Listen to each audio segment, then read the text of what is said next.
കർത്താവും രക്ഷിതാവുമായ യേശുക്രിസ്തുവിന്റെ നിസ്തുല്യ നാമത്തിൽ നിങ്ങൾക്ക് ഏവർക്കും വിനീതമായ വന്ദനം. ഒരു പ്രാവശ്യം കൂടെ നമുക്ക് ഒരുമിച്ച് ദൈവസന്നിധിയിൽ വരുവാനും ദൈവത്തിന്റെ വചനം ധ്യാനിക്കുവാനുമായിട്ട് ലഭിച്ച അവസരത്തിനായിട്ട് സ്തോത്രം.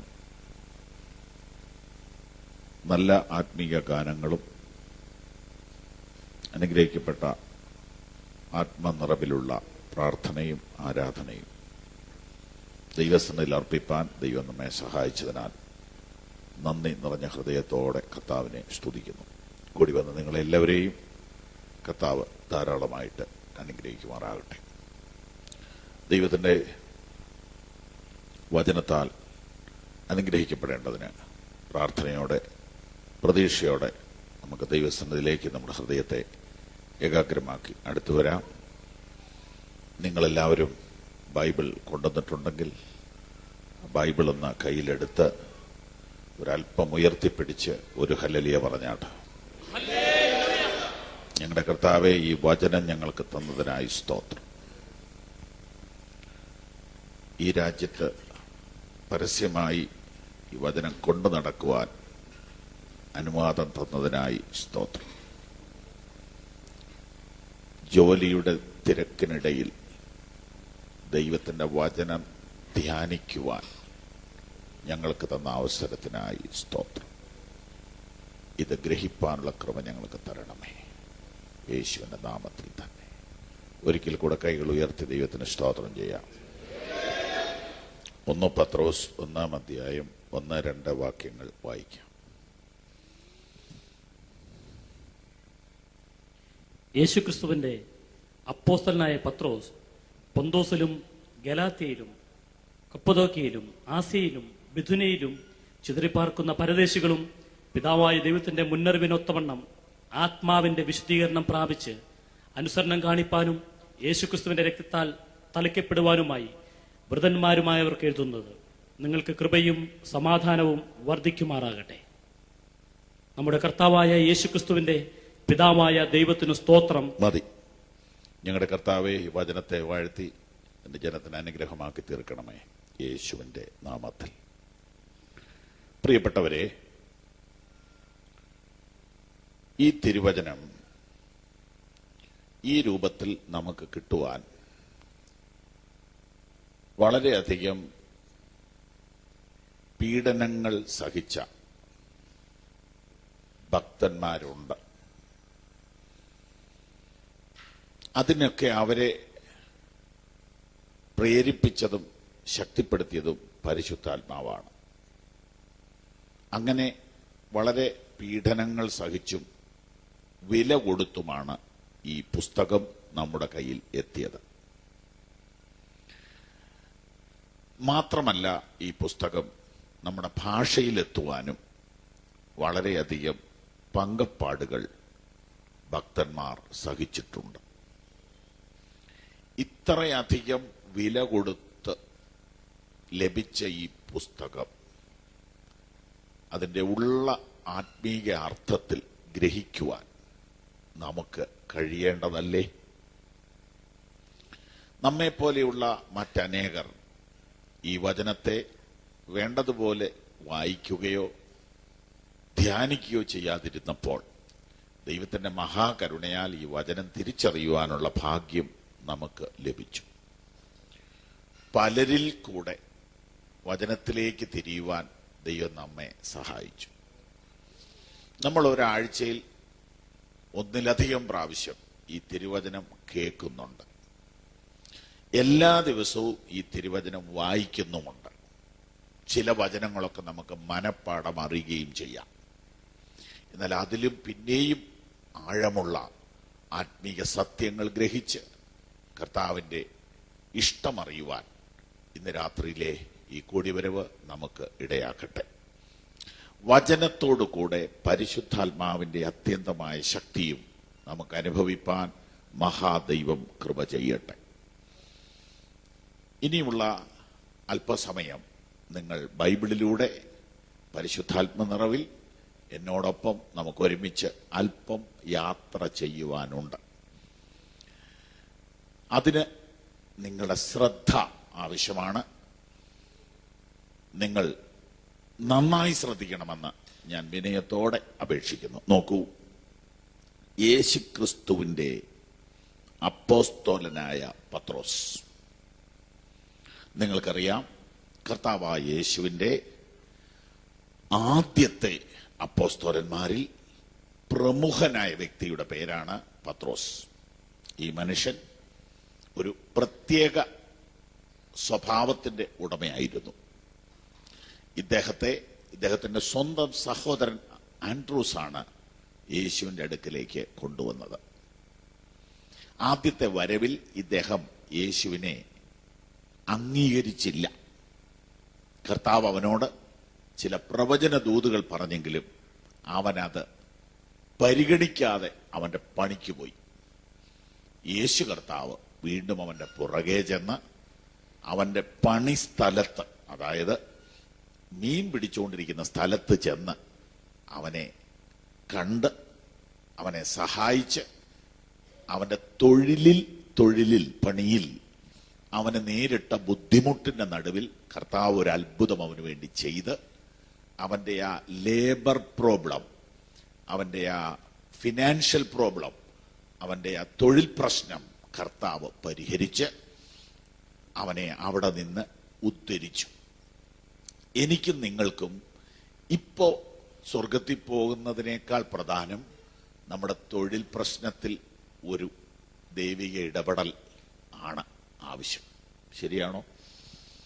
എനിക്കും നിങ്ങൾക്കും ഇപ്പോ സ്വർഗത്തിൽ പോകുന്നതിനേക്കാൾ അത്യാവശ്യം നമ്മുടെ ജോലി വിഷയത്തിൽ ഒരു പുരോഗമനം, ഒരു സമാധാനം, ഒരു ആരോഗ്യം, ഒരു ഉയർച്ച, ഒരു സാമ്പത്തിക ഭദ്രത, ഇതൊക്കെയാണ് അടിയിൽ ഇരിക്കുന്ന ഒന്നാമത്തെ കാര്യം. അത് ഒന്ന് ശരിയാകാൻ വേണ്ടിയിട്ടാണ് നമ്മൾ മിക്കവാറും ദൈവത്തെ വിളിക്കുന്നത്. അതിനൊരു തെറ്റുമില്ല, അങ്ങനെ മനുഷ്യനെ കൊണ്ട് പറ്റുള്ളൂ. അതുകൊണ്ട് തന്നെയാണ് ദൈവത്തിന്റെ വലിയ വേലയ്ക്ക് വേണ്ടി ദൈവം കണ്ടിരുന്ന മനുഷ്യനായ പത്രോസിനെ അവന്റെ തൊഴിൽ സ്ഥലത്ത് ചെന്ന് കണ്ട് അവന്റെ തൊഴിൽ പ്രശ്നത്തിൽ യേശു നേരിട്ട് ഇടപെട്ട് ആ തൊഴിലിൽ അവനൊരു ഉദ്ധാരണം, ഒരു വിടുതൽ, ഒരു ബ്രേക്ക് ത്രൂ, ഒരു പുരോഗമനം കർത്താവ് അവന് കൊടുത്തു. അത് നിങ്ങൾക്കറിയാം, ലൂക്കോസ് 5 ലൂക്കോസ് 5:1 മുതൽ 10 വരെയുള്ള വാക്യങ്ങളിൽ ഇപ്പൊ പറഞ്ഞ കാര്യം എഴുതിയിരിക്കുന്നു. അങ്ങനെ അവന്റെ തൊഴിലിൽ അവനെ നേരിട്ട പ്രതിസന്ധിയെ യേശു കർത്താവ് പരിഹരിച്ചു. അപ്പോൾ അവൻ വിചാരിച്ചത് തൊഴിലിൽ അഥവാ ജോലിയിൽ ഉയർച്ച കിട്ടാൻ, സാമ്പത്തിക പുരോഗതി കൈവരിക്കാൻ യേശു നല്ലവനാണ്. തൊഴിൽ മേഖലകളിലെ, ഔദ്യോഗിക മേഖലകളിലെ ഏതൊരു പ്രോബ്ലവും പരിഹരിച്ച് സാമ്പത്തിക ഉന്നമനത്തിലേക്ക് നയിക്കുവാൻ യേശു മതിയായവനും യേശു നല്ലവനുമാണ് എന്ന കാര്യം പത്രോസ് അന്ന് തിരിച്ചറിഞ്ഞു. ഒരു മനുഷ്യൻ ഒരു ജോലി ചെയ്യുമ്പോൾ അവനെ സംബന്ധിച്ചിടത്തോളം അവൻ ഇമ്പോർട്ടന്റ് ആയ കാര്യം അവന്റെ ജോലിയിൽ അവനൊരു ഉയർച്ച ഉണ്ടാകുക, ഒരു പ്രൊമോഷൻ ഉണ്ടാകുക, അവൻ ആഗ്രഹിച്ച സാമ്പത്തിക ഭദ്രത കൈവരിക്കുക. ഇതായിരിക്കും ഏതൊരു മനുഷ്യനും അവന്റെ ജോലി ചെയ്യുമ്പോൾ ഉള്ള ചിന്ത. അതെ, അതിന് പറ്റിയ ഒരു ദൈവത്തെ അവന് കിട്ടിയാൽ അവന് ഭയങ്കര സന്തോഷമാണ്. എന്നെ ഒരു സിനിമ സ്റ്റാർ, ഒരു ആക്ടർ, ഒരു അറിയപ്പെടുന്ന നടൻ, പേര് വെളിപ്പെടുത്തരുതെന്ന് പുള്ളി എന്നോട് റിക്വസ്റ്റ് ചെയ്തത് കൊണ്ട് പറയുന്നില്ല, എന്നെ ഫോൺ ചെയ്തു. എന്നിട്ട് പറഞ്ഞു, പാസ്റ്ററെ, എനിക്കൊരു പാസ്റ്ററെ ആവശ്യമുണ്ട്. ഞാൻ ചോദിച്ചു, എന്റെ നമ്പർ ആരാണ് തന്നത്? താങ്കളുടെ നമ്പർ എനിക്ക് തന്നത് ഇന്നയാളാണ്, ബാംഗ്ലൂരുള്ള ഇന്നയാള്, ഇന്ന പാസ്റ്റർ. മൂന്നാറിൽ ഞാനൊരു റിസോർട്ടിൽ താമസിക്കുമ്പോൾ അദ്ദേഹവും ആ റിസോർട്ടിൽ വരികയും എന്നെ പരിചയപ്പെടുകയും എന്നോട് യേശുക്രിസ്തുവിനെ കുറിച്ച് പറയുകയും ചെയ്തപ്പോൾ ഞാൻ അദ്ദേഹത്തോട് പറഞ്ഞു, ഞാനൊരു പാസ്റ്ററെ കാത്തിരിക്കുകയായിരുന്നു എന്ന് പറഞ്ഞു. അപ്പൊ അദ്ദേഹം എന്നോട് പറഞ്ഞു, അങ്ങനെയാണെങ്കിൽ ഞാൻ ഇന്ന പാസ്റ്ററുടെ നമ്പർ തരാം. അങ്ങനെ എന്റെ നമ്പർ കൊടുത്തു. എന്നെ വിളിച്ചു, ഞാൻ അദ്ദേഹവുമായിട്ട് സംസാരിച്ചു. അടുത്തടുത്ത് സംസാരിച്ചു വന്നപ്പോൾ അദ്ദേഹം എന്നോട് പറഞ്ഞത്, എനിക്ക് ഒരു പാസ്റ്ററെ ആവശ്യമുണ്ട്. എന്തിനാണെന്ന് ഞാൻ വീണ്ടും അടുത്ത് അറിഞ്ഞപ്പോൾ അദ്ദേഹത്തിന്റെ ആ ആക്ടിങ് അദ്ദേഹം ഷൂട്ടിങ്ങിലായിരിക്കുമ്പോഴും ആ പടം ഒന്ന് വിജയിക്കുന്നത് വരെയും അദ്ദേഹത്തിന് വേണ്ടി പ്രാർത്ഥിക്കാനാണ് അദ്ദേഹം എന്നെ ചുമതലപ്പെടുത്തിയത്. ഞാൻ പറഞ്ഞു, ഞാൻ അതിന് പറ്റിയ ഒരാളെ കിട്ടുമ്പോൾ അറിയിക്കാം, എന്നെ സംബന്ധിച്ച് സമയം കിട്ടത്തില്ല എന്ന് ഞാൻ അദ്ദേഹത്തെ പറഞ്ഞു മനസ്സിലാക്കാൻ അല്പം ബുദ്ധിമുട്ടേണ്ടി വന്നു. എന്തുകൊണ്ടാണെങ്കിൽ പോലും സിനിമാ വ്യവസായം ഉയരാൻ വേണ്ടി എങ്കിലും ഒരു പാസ്റ്ററെ അയാൾ വിളിച്ചതിനെ ഞാൻ പോസിറ്റീവായിട്ടാണ് കാണുന്നത്. അല്ലാതെ അയാളെ ശപിക്കാനോ ഒന്നൊന്നുമില്ല. ഞാൻ എന്റെ മനസ്സിന്റെ അടിയെന്ന് പറഞ്ഞാൽ അത്രയെങ്കിലും തോന്നിയല്ലോ, അത്ര ആയല്ലോ അയാളെന്നാ ഞാൻ ചിന്തിച്ചത്. അപ്പോ ഇവിടെ ഒരു ഒരു ഒരു ഒരു തൊഴിലിൽ ഒരു മനുഷ്യന് ദൈവത്തെ ആവശ്യമുണ്ട്. തൊഴിലിൽ ഒരു മനുഷ്യന് ദൈവത്തെ ആവശ്യമുണ്ട്. എന്താണ് ആവശ്യം? സ്വർഗമല്ല, സ്വർഗം പിന്നെയാണ്. അവന്റെ ആവശ്യം ഇപ്പോൾ ആ ജോലിയിൽ അവനൊരു പുരോഗമനം വേണം. എന്തിനാ ജോലി ചെയ്യുന്നേ? ജോലി ചെയ്യുന്നത് ആ കമ്പനി നടത്തുന്നവൻ എങ്ങനെയും രക്ഷപ്പെടട്ടെ എന്നോർത്താണോ? അല്ല, നമുക്ക് എങ്ങനെയും രക്ഷപ്പെടണം എന്നോർത്താണ്. അപ്പൊ അങ്ങനെയാണെങ്കിൽ തൊഴിൽ മേഖലയിലായിരിക്കുന്ന ഒരു മനുഷ്യന് വേണ്ടത് ആ തൊഴിലിൽ അവനെ ഉദ്ധരിക്കാൻ കഴിയുന്ന ഒരു ദൈവത്തെയാണ്. ആ ദൈവം ഇനി ചെകുത്താനാണേലും വേണ്ടുകയില്ല എന്ന് പറഞ്ഞാൽ തെറ്റൊന്നുമില്ല. കാരണം അത്ര സ്ട്രഗിളാണ് ജീവിതം എന്ന് പറയുന്നത്. ജീവിതം മുന്നോട്ട് കൊണ്ടുപോവുക എന്ന് പറയുന്നത് അത്ര സ്ട്രഗിളാണ്. അങ്ങനെ ജീവിത പ്രശ്നത്തിൽ മല്ലടിച്ച് മനം നൊന്ത് തകർന്നു കിടന്ന പത്രോസിന്റെ തൊഴിൽശാലയിലേക്ക് യേശു കർത്താവ് ചെന്നു. യേശു കർത്താവിന്റെ മനസ്സിലിരിപ്പ് ഒന്ന്, ഇവന്റെ മനസ്സിലിരിപ്പ് വേറൊന്ന്. യേശു കർത്താവിന്റെ മനസ്സിലിരിപ്പ് എന്നാണെന്നറിയാമോ? ലോകത്തിലെ ഒന്നാമത്തെ അപ്പോസ്തലനാക്കാനായിട്ടാണ് ദൈവം യവനെ കണ്ടത്. ഇവന്റെ മനസ്സിലിരിപ്പ് എന്നാണെന്നറിയാമോ? ലോകത്തിലെ ഒന്നാമത്തെ കോടീശ്വരനാകാൻ യേശുവിനെ കൂട്ടുപിടിക്കുന്നത് നല്ലതാണ് എന്നാണ് ഇവന്റെ മനസ്സിലിരിപ്പ്. എത്ര പേർക്ക് ഞാൻ പറയുന്നത് മനസ്സിലാകുന്നുണ്ട്? സ്തോത്രം. അന്നന്നത്തെ ജീവിതത്തിനുള്ള മീൻപിടുത്തം പോലും പരാജയപ്പെട്ട് കിടന്നപ്പോഴാണ് ഒരൊറ്റ അത്ഭുതം കൊണ്ട് അനേക ദിവസങ്ങളിലേക്കുള്ള നേട്ടം ഒരൊറ്റ വല കൊണ്ട് കിട്ടിയപ്പോൾ അവന് മനസ്സിലായി, യേശു ഉണ്ടെങ്കിൽ ബിസിനസ് വിജയിക്കും. യേശു ചിന്തിച്ചു, ഇവനുണ്ടെങ്കിൽ ശുശ്രൂഷ വിജയിക്കും. രണ്ടുപേരുടെ കാഴ്ചപ്പാട് രണ്ടാണ്. പക്ഷേ കർത്താവിന്റെ കാഴ്ചപ്പാടിലേക്ക് പത്രോസ് പിന്നീട് മാറി. ലൂക്കോസ് 5 എന്നെ അത്ഭുതപ്പെടുത്തുന്ന ഒരു ചിന്തയുണ്ട്.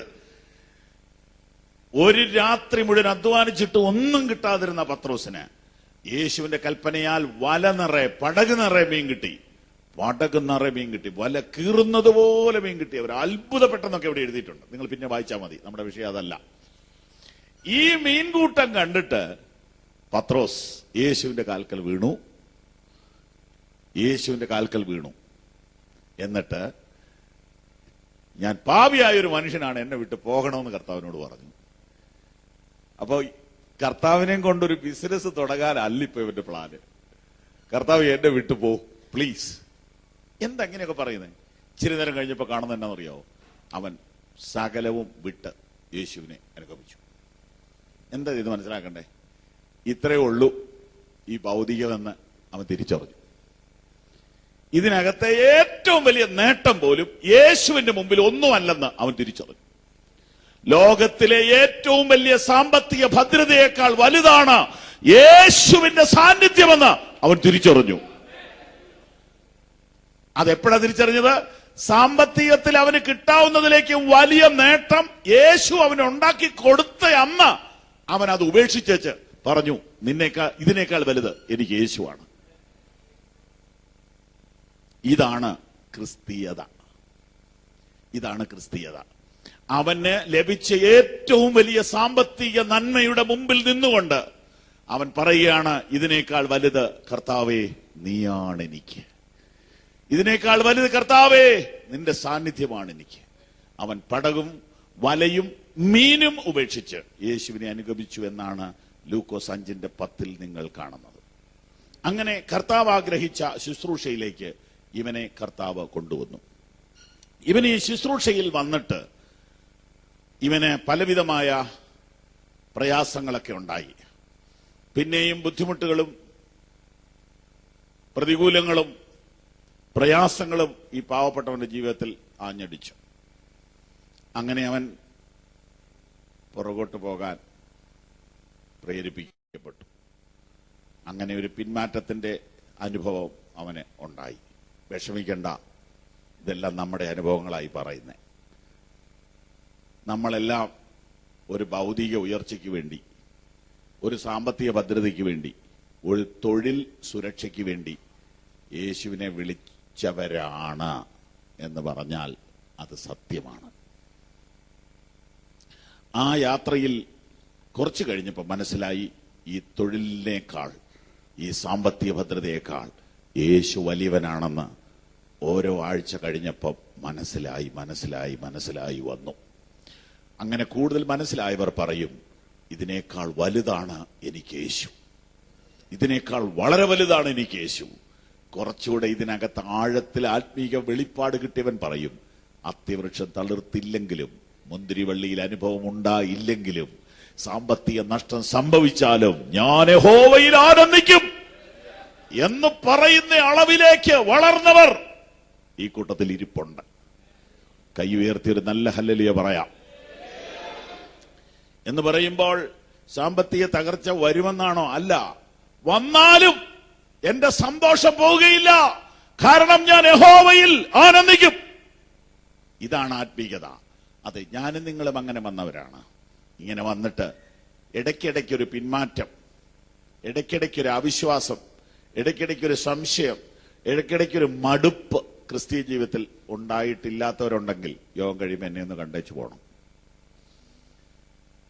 ഇടയ്ക്കിടയ്ക്കൊരു പിന്മാറ്റം, ഒരു അവിശ്വാസം, ഒരു സംശയം, ഒരു പിറുപിറുപ്പ്, യോഗത്തിന് പോകാനൊരു മടി, പോയിട്ട് എന്നാ ഗുണം എന്നൊക്കെ ചിന്ത മനസ്സിൽ ഒരു പ്രാവശ്യം വന്നിട്ടില്ലാത്തവരുണ്ടെങ്കിൽ അവർ യോഗം കഴിഞ്ഞ് നിൽക്കണം. എനിക്ക് അവരിൽ നിന്ന് പല കാര്യങ്ങളും പഠിക്കാൻ വേണ്ടിയിട്ടാണ്. സ്വതന്ത്രം. പത്രോസിന് അങ്ങനെ ഉണ്ടായിട്ടുണ്ട്. പത്രോസിന് മടുപ്പുണ്ടായിട്ടുണ്ട്, പിന്മാറ്റം ഉണ്ടായിട്ടുണ്ട്, അവിശ്വാസം ഉണ്ടായിട്ടുണ്ട്, കർത്താവിനെ അറിയുകയില്ലെന്നൊക്കെ പറഞ്ഞ ഒരു സാഹചര്യം തനിക്കുണ്ടായിട്ടുണ്ട്. അറിയലഞ്ഞിട്ടൊന്നുമല്ല, അങ്ങ് പറഞ്ഞു പോയെന്നേ ഉള്ളൂ. പറഞ്ഞ് ഇച്ചിരി കഴിഞ്ഞപ്പോൾ പുള്ളി ഭയങ്കരമായിട്ട് കരയുന്നത് ബൈബിളിൽ എഴുതിയിട്ടുണ്ട്. അപ്പൊ അത് അറിയില്ല എന്നൊക്കെ പറഞ്ഞത് തൽക്കാലം രക്ഷപ്പെടാൻ വേണ്ടി പറഞ്ഞു. ഈ മനുഷ്യനോട് കർത്താവ് പറഞ്ഞു, ഇങ്ങനെയൊക്കെ പിന്മാറ്റം നിനക്ക് വന്നില്ലേ, ഒരു കാര്യം ചെയ്യണം, ഇതുപോലെ പിന്മാറ്റം വരാൻ സാധ്യതയുള്ള ലോക ക്രൈസ്തവർക്ക് വേണ്ടി എന്തേലും ചെയ്തേച്ചു പോണം മോനെ. അതിനുവേണ്ടി പുള്ളി ചെയ്തതാണ് ഈ ലേഖനം. പത്രോസിന്റെ ലേഖനങ്ങൾ എന്ന് പറയുന്നതിന്റെ പശ്ചാത്തലം ഇപ്പൊ പറഞ്ഞത് മനസ്സിലായല്ലോ. ഇതുപോലെ ഭൗതികതയ്ക്ക് വേണ്ടി യേശുവിനെ വിളിക്കുകയും ഭൗതിക നേട്ടം കാണുമ്പോൾ ഭയങ്കരമായിട്ട് ദൈവത്തെ സ്തുതിക്കുകയും എന്തെങ്കിലും ചെറിയ ചെറിയ പ്രയാസം വരുമ്പം പിന്മാറ്റം വരികയൊക്കെ ചെയ്യുന്നവരാണ് സകലരും. നിനക്കിതെല്ലാം അനുഭവത്തിലൂടെ വന്നതുകൊണ്ട് നീ അവർക്ക് വേണ്ടി എന്തെങ്കിലും ചെയ്യണം എന്ന് കർത്താവ് പറഞ്ഞു. അതിനുവേണ്ടി എഴുതിയതാണ് തന്റെ ഈ ലേഖനങ്ങൾ. താൻ ഇത് എഴുതുമ്പോൾ തനിക്ക് നല്ല പ്രായമായി. രണ്ടാമത്തെ ലേഖനം വായിച്ചാൽ അദ്ദേഹം ഏറെക്കുറെ മരിക്കാനുള്ള സമയമായി എന്ന ലേഖനത്തിൽ നിന്ന് നിങ്ങൾക്ക് മനസ്സിലാകും. 2 പത്രോസ് 1-ാം അധ്യായം 13-ാമത്തെ വാക്യം ഒന്ന് കിട്ടിയെങ്കിൽ വായിച്ചേര്. നമ്മുടെ കർത്താവായ യേശുക്രിസ്തു എനിക്ക് അറിവ് തന്നതുപോലെ എന്റെ കൂടാരം പൊളിഞ്ഞു പോകുവാൻ അടുത്തിരിക്കുന്നു എന്നറിഞ്ഞിരിക്കയാൽ ഞാൻ ഈ കൂടാരത്തിൽ ഇരിക്കുന്നിടത്തോളം നിങ്ങളെ ഓർപ്പിച്ചുണർത്തുക യുക്തമെന്ന് വിചാരിക്കുന്നു. ശ്രദ്ധിച്ചല്ല, അർത്ഥം മനസ്സിലായോ? ഒന്നുകൂടെ വായിക്കാമോ? നമ്മുടെ കർത്താവായ യേശുക്രിസ്തു എനിക്ക് അറിവ് തന്നതുപോലെ എന്റെ കൂടാരം പൊളിഞ്ഞു പോകുവാൻ അടുത്തിരിക്കുന്നു എന്ന് അറിഞ്ഞിരിക്കയാൽ ഞാൻ ഈ കൂടാരത്തിൽ ഇരിക്കുന്നിടത്തോളം നിങ്ങളെ ഓർപ്പിച്ചുണർത്തുക യുക്തം എന്ന് വിചാരിക്കുന്നു. എന്നെ മനസ്സിലായത്? കുറെ പേർക്ക് കുറെ കാര്യം മനസ്സിലായി. എല്ലാവർക്കും വേണ്ടി ഞാൻ ഒന്ന് വ്യാഖ്യാനിക്കുക. കുറച്ച് നാളുകൾക്ക് മുമ്പ് കർത്താവ് എനിക്കൊരു വെളിപ്പാട് തന്നു. പത്രോസേ, നീ മരിക്കാറായി. അങ്ങനെയൊക്കെ വെളിപ്പാട് കിട്ടുകയാണ് വലിയ ഭാഗ്യ. അങ്ങനെയാണ് പിന്നെ സ്കാൻ ചെയ്യണ്ടല്ലോ. എന്തിനാ വെറുതെ സ്കാൻ ചെയ്ത് കാശ് കളയുന്നു? ടൈം ആയെന്ന് കർത്താവ് പറഞ്ഞാൽ പിന്നെ എന്തിനാ സ്കാൻ ചെയ്യുന്നു? വെല്ലൂർക്ക് എന്തിനാ കൊണ്ടുപോണേ? എന്തെങ്കിലും ഒരു പ്രോബ്ലം വരുമ്പോഴത്തേനും ഈ ലോകം മുഴുവൻ ഓടണ്ടല്ലോ, സമയം മുൻകൂട്ടി അറിയാവൊക്കെ.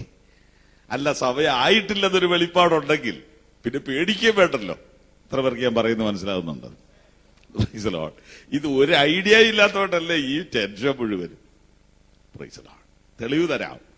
പത്രോസിന്റെ കൂട്ടുപ്രവർത്തകനെ ഗവൺമെന്റ് പിടിച്ച് തലവെട്ടി. പിറ്റേ ദിവസം പത്രോസിനെ പിടിച്ചു. 3-4 ദിവസം കഴിഞ്ഞ് തലവെട്ടാവെന്നും പറഞ്ഞ് ജയിലിലിട്ടിരിക്കുക. ചിരിച്ചോണ്ട് പറയേണ്ട കാര്യമല്ല, എന്നാൽ ഇതിന്റെ ബാക്കിയെല്ലാം മനസ്സിലുള്ളതുകൊണ്ട് അങ്ങ് ചിരിച്ചതാ. 16 പേരെ ഡ്യൂട്ടിക്ക് ഇട്ടിരിക്കുക. കാരണം തീവ്രവാദിയാണെന്നാണ് കേസ്.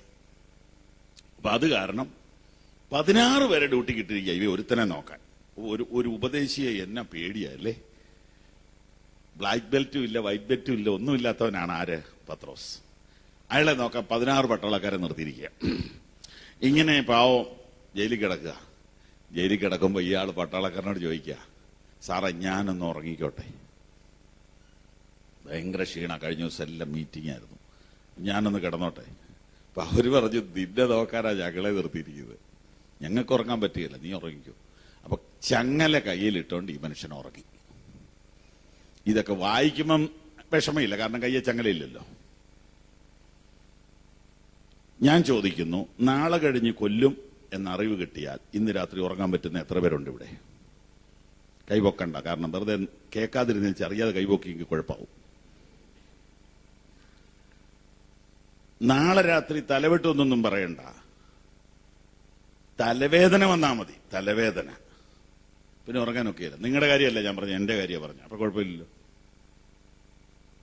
അപ്പൊ ഈ രാത്രിയിൽ പത്രോസ് ഉറങ്ങിയത് പത്രോസിന്റെ മനക്കെട്ടി കൊണ്ടാണെന്ന് നിങ്ങൾക്ക് തോന്നുന്നുണ്ടോ? ഇല്ല, കർത്താവ് പറഞ്ഞിട്ടുണ്ട് ഇപ്പൊ ഉടനെ പോവുകയില്ലെന്ന്. അതാ കാര്യം. എവിടെ എഴുതിയിരിക്കുന്നത്? ബൈബിൾ സൂക്ഷിച്ച് വായിച്ചാൽ മതി. നിവൃദ്ധനായ ശേഷം എന്നൊരു വാക്യമുണ്ട്. അത് ഓർത്ത് കാണുമെന്ന് ഞാൻ വിചാരിക്കുന്നു. സ്തോത്രം. അപ്പോ ദൈവം നമ്മളെക്കുറിച്ച്, പ്രൈസ് ദി ലോർഡ്, ഈ വചനം എന്തിനാ ധ്യാനിക്കുന്നതെന്നറിയോ? നിന്നെക്കുറിച്ച് ദൈവം വെച്ചിരിക്കുന്ന ഒരു പ്രോഗ്രാം തീരുന്നതിന് മുമ്പ് നിന്നെ ഒന്നും ചെയ്യാൻ ആർക്കും പറ്റുകയില്ല. ഡോക്ടറുടെ സഹായം നല്ലതാണെന്നേ ഉള്ളൂ, ജീവൻ ഡോക്ടറുടെ കയ്യിലല്ല. അതുകൊണ്ട് ദൈവം നിന്നെക്കുറിച്ച് പ്രോഗ്രാം ചെയ്തിരിക്കുന്നതിനപ്പുറത്ത് ആർക്കും ഒന്നും ചെയ്യാൻ പറ്റുകയില്ല. അതുകൊണ്ട് കർത്താവിന്റെ മുഖത്തേക്ക് നോക്കി ജീവിക്കുന്നത് മഹാഭാഗ്യമാണ്. ഹല്ലേലൂയ. അപ്പൊ പത്രോസിനൊരു അറിവ് കിട്ടി, എന്റെ സമയം തീർന്നെന്ന്. സ്തോത്രം. അതാണ് 13-ാം വാക്യം. നമ്മുടെ കർത്താവായ യേശുക്രിസ്തു എനിക്ക് അറിവ് തന്നതുപോലെ എന്റെ കൂടാരം പൊളിഞ്ഞു പോകാൻ അടുത്തിരിക്കുന്നു. കൂടാരം അന്നത്തെ ഒരു പ്രത്യേക വാക്ക പൗലോസും പറയുന്നുണ്ട്, കൂടാരമായ ഞങ്ങളുടെ ഭവനം. കൂടാരം പണിയുന്നവരൊരു ഗ്യാരണ്ടി പറയുന്നുണ്ട്. ഇത് നിങ്ങൾ ധൈര്യമായിട്ട് മേടിച്ചോ, 5 കൊല്ലത്തേക്ക് ഒന്നും പേടിക്കണ്ട. കുറച്ചുകൂടെ ക്വാളിറ്റി ഉള്ളത് വിൽക്കുമ്പോൾ പറയും, ഇത് ധൈര്യമായിട്ട് മേടിച്ചോ, 8 കൊല്ലത്തേക്ക് ഒന്നും പേടിക്കണ്ട. പക്ഷെ 8 കൊല്ലം കഴിയുമ്പോഴോ പോവും. ആ അർത്ഥത്തിലാണ് ഇവർ ഈ വാക്ക് ഉപയോഗിക്കുന്നത്. എന്റെ കൂടാരം പൊളിയാറായി, ഇതിന് ഇത്ര ഗ്യാരണ്ടിയേ ഉള്ളൂ. ഈ ചില ആളുകൾ പറയുന്ന കേട്ടാലുണ്ടല്ലോ, സൂക്ഷിക്കണം കേട്ടോ, സൂക്ഷിക്കണം. എന്ത് സൂക്ഷിച്ചാലിന്?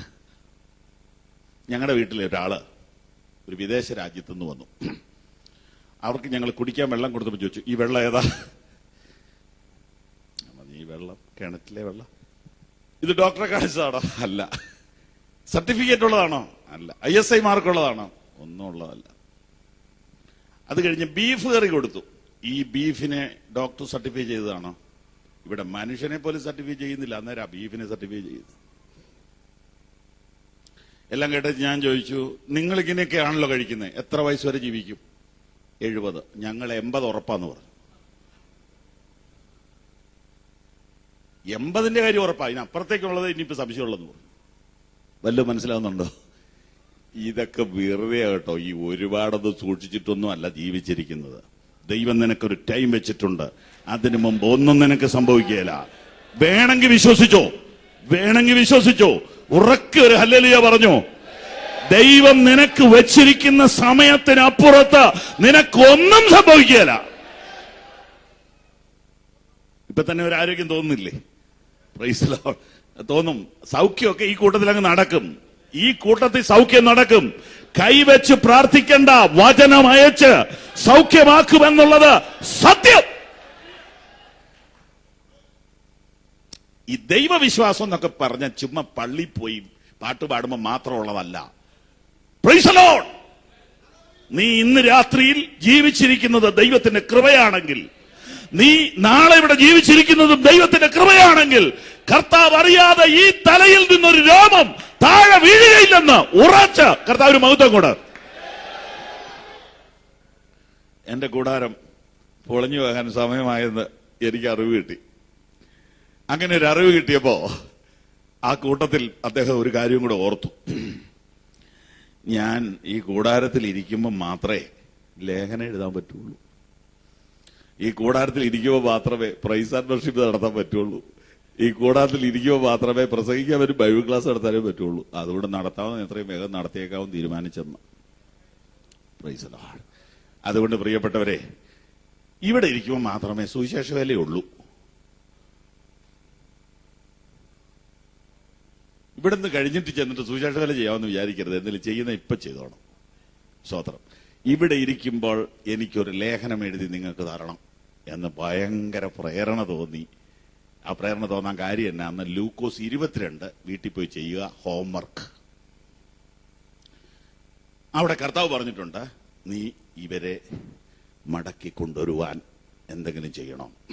അങ്ങനെ തന്റെ ഈ ഭൂമിയിലെ ശുശ്രൂഷാകാലം തീരുകയും കർത്താവിന്റെ അടുക്കിലേക്ക് താൻ പോവുകയും ചെയ്യുന്നു എന്ന തിരിച്ചറിവാണ് ഈ ലേഖനം എഴുതുവാൻ തന്നെ പ്രേരിപ്പിച്ചത്.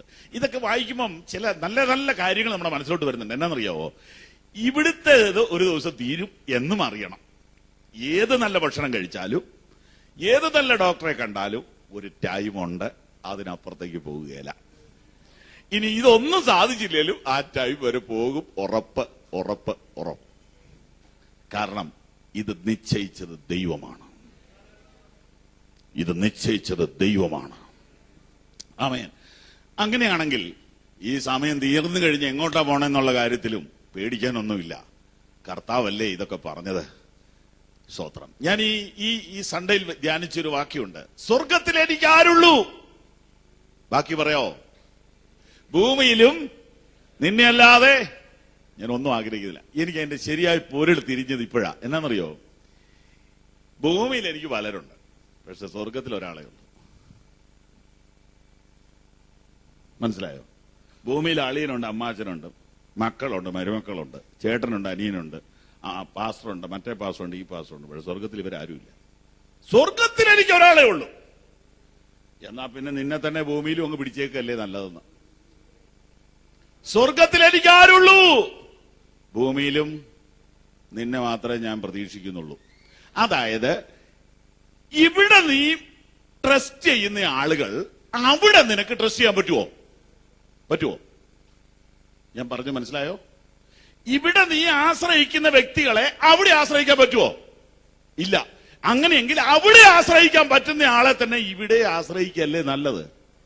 എത്ര പേർക്ക് ഞാൻ പറഞ്ഞു മനസ്സിലായി? ഹല്ലേലൂയ. അക്കരെ നാട്ടിൽ ആശ്രയിക്കാൻ കൊള്ളാവുന്നവനെ തന്നെ ഇക്കരെ നാട്ടിലും അങ്ങ് ആശ്രയിച്ചു. എന്നാ പിന്നെ മാറി മാറി പിടിക്കണ്ടല്ലോ. Praise the Lord. നിത്യതയോളം പിടിക്കാൻ കൊള്ളാവുന്ന ഒരുത്തനെ ഇവിടെ വെച്ച് തന്നെ അങ്ങ് പിടിക്കാമെങ്കിൽ ജീവിതം എത്ര സുന്ദരമാണ്, ജീവിതം എത്ര മനോഹരമാണ്. അതെ, ഇവിടെ വെച്ച് നാം പലരെ ആശ്രയിക്കും, പക്ഷെ അവരാരും അവിടെ നിന്നെ സഹായിക്കയില്ല. അവിടെ നിന്നെ സഹായിക്കാൻ കഴിവുള്ളവനെ ഇവിടെ വെച്ച് കണ്ടെത്തുക. അതാണ് ഭാഗ്യം, അതാണ് ഭാഗ്യം, അതാണ് ബുദ്ധിയുള്ളവന്റെ ലക്ഷണം. ആശ്രയം യേശുവിലെന്നതിനാൽ ഭാഗ്യവാൻ ഞാൻ, ഭാഗ്യവാൻ ഞാൻ. ചേർന്ന് പാടാം. ആശ്രയം യേശുവിൽ എന്നതിനാൽ ഭാഗ്യവാൻ ഞാൻ, ഭാഗ്യവാൻ ഞാൻ. ആശ്വാസം എന്നിൽ താൻ തന്നതിനാൽ ഭാഗ്യവാൻ ഞാൻ, ഭാഗ്യവാൻ ഞാൻ. ആശ്രയം യേശുവിലെന്നതിനാൽ ഭാഗ്യവാൻ ഞാൻ, ഭാഗ്യവാൻ ഞാൻ. ആശ്വാസം എന്നിൽ താൻ തന്നതിനാൽ ഭാഗ്യവാൻ ഞാൻ, ഭാഗ്യവാൻ ഞാൻ. കരങ്ങൾ ഉയർത്തി ഹല്ലേലൂയ പറഞ്ഞാട്ടെ. അങ്ങനെ ഈ ദൈവദാസൻ വലിയ എഴുത്തുകാരനൊന്നും അല്ല. അറിയാമല്ലോ, ജോലി അറിയാമല്ലോ.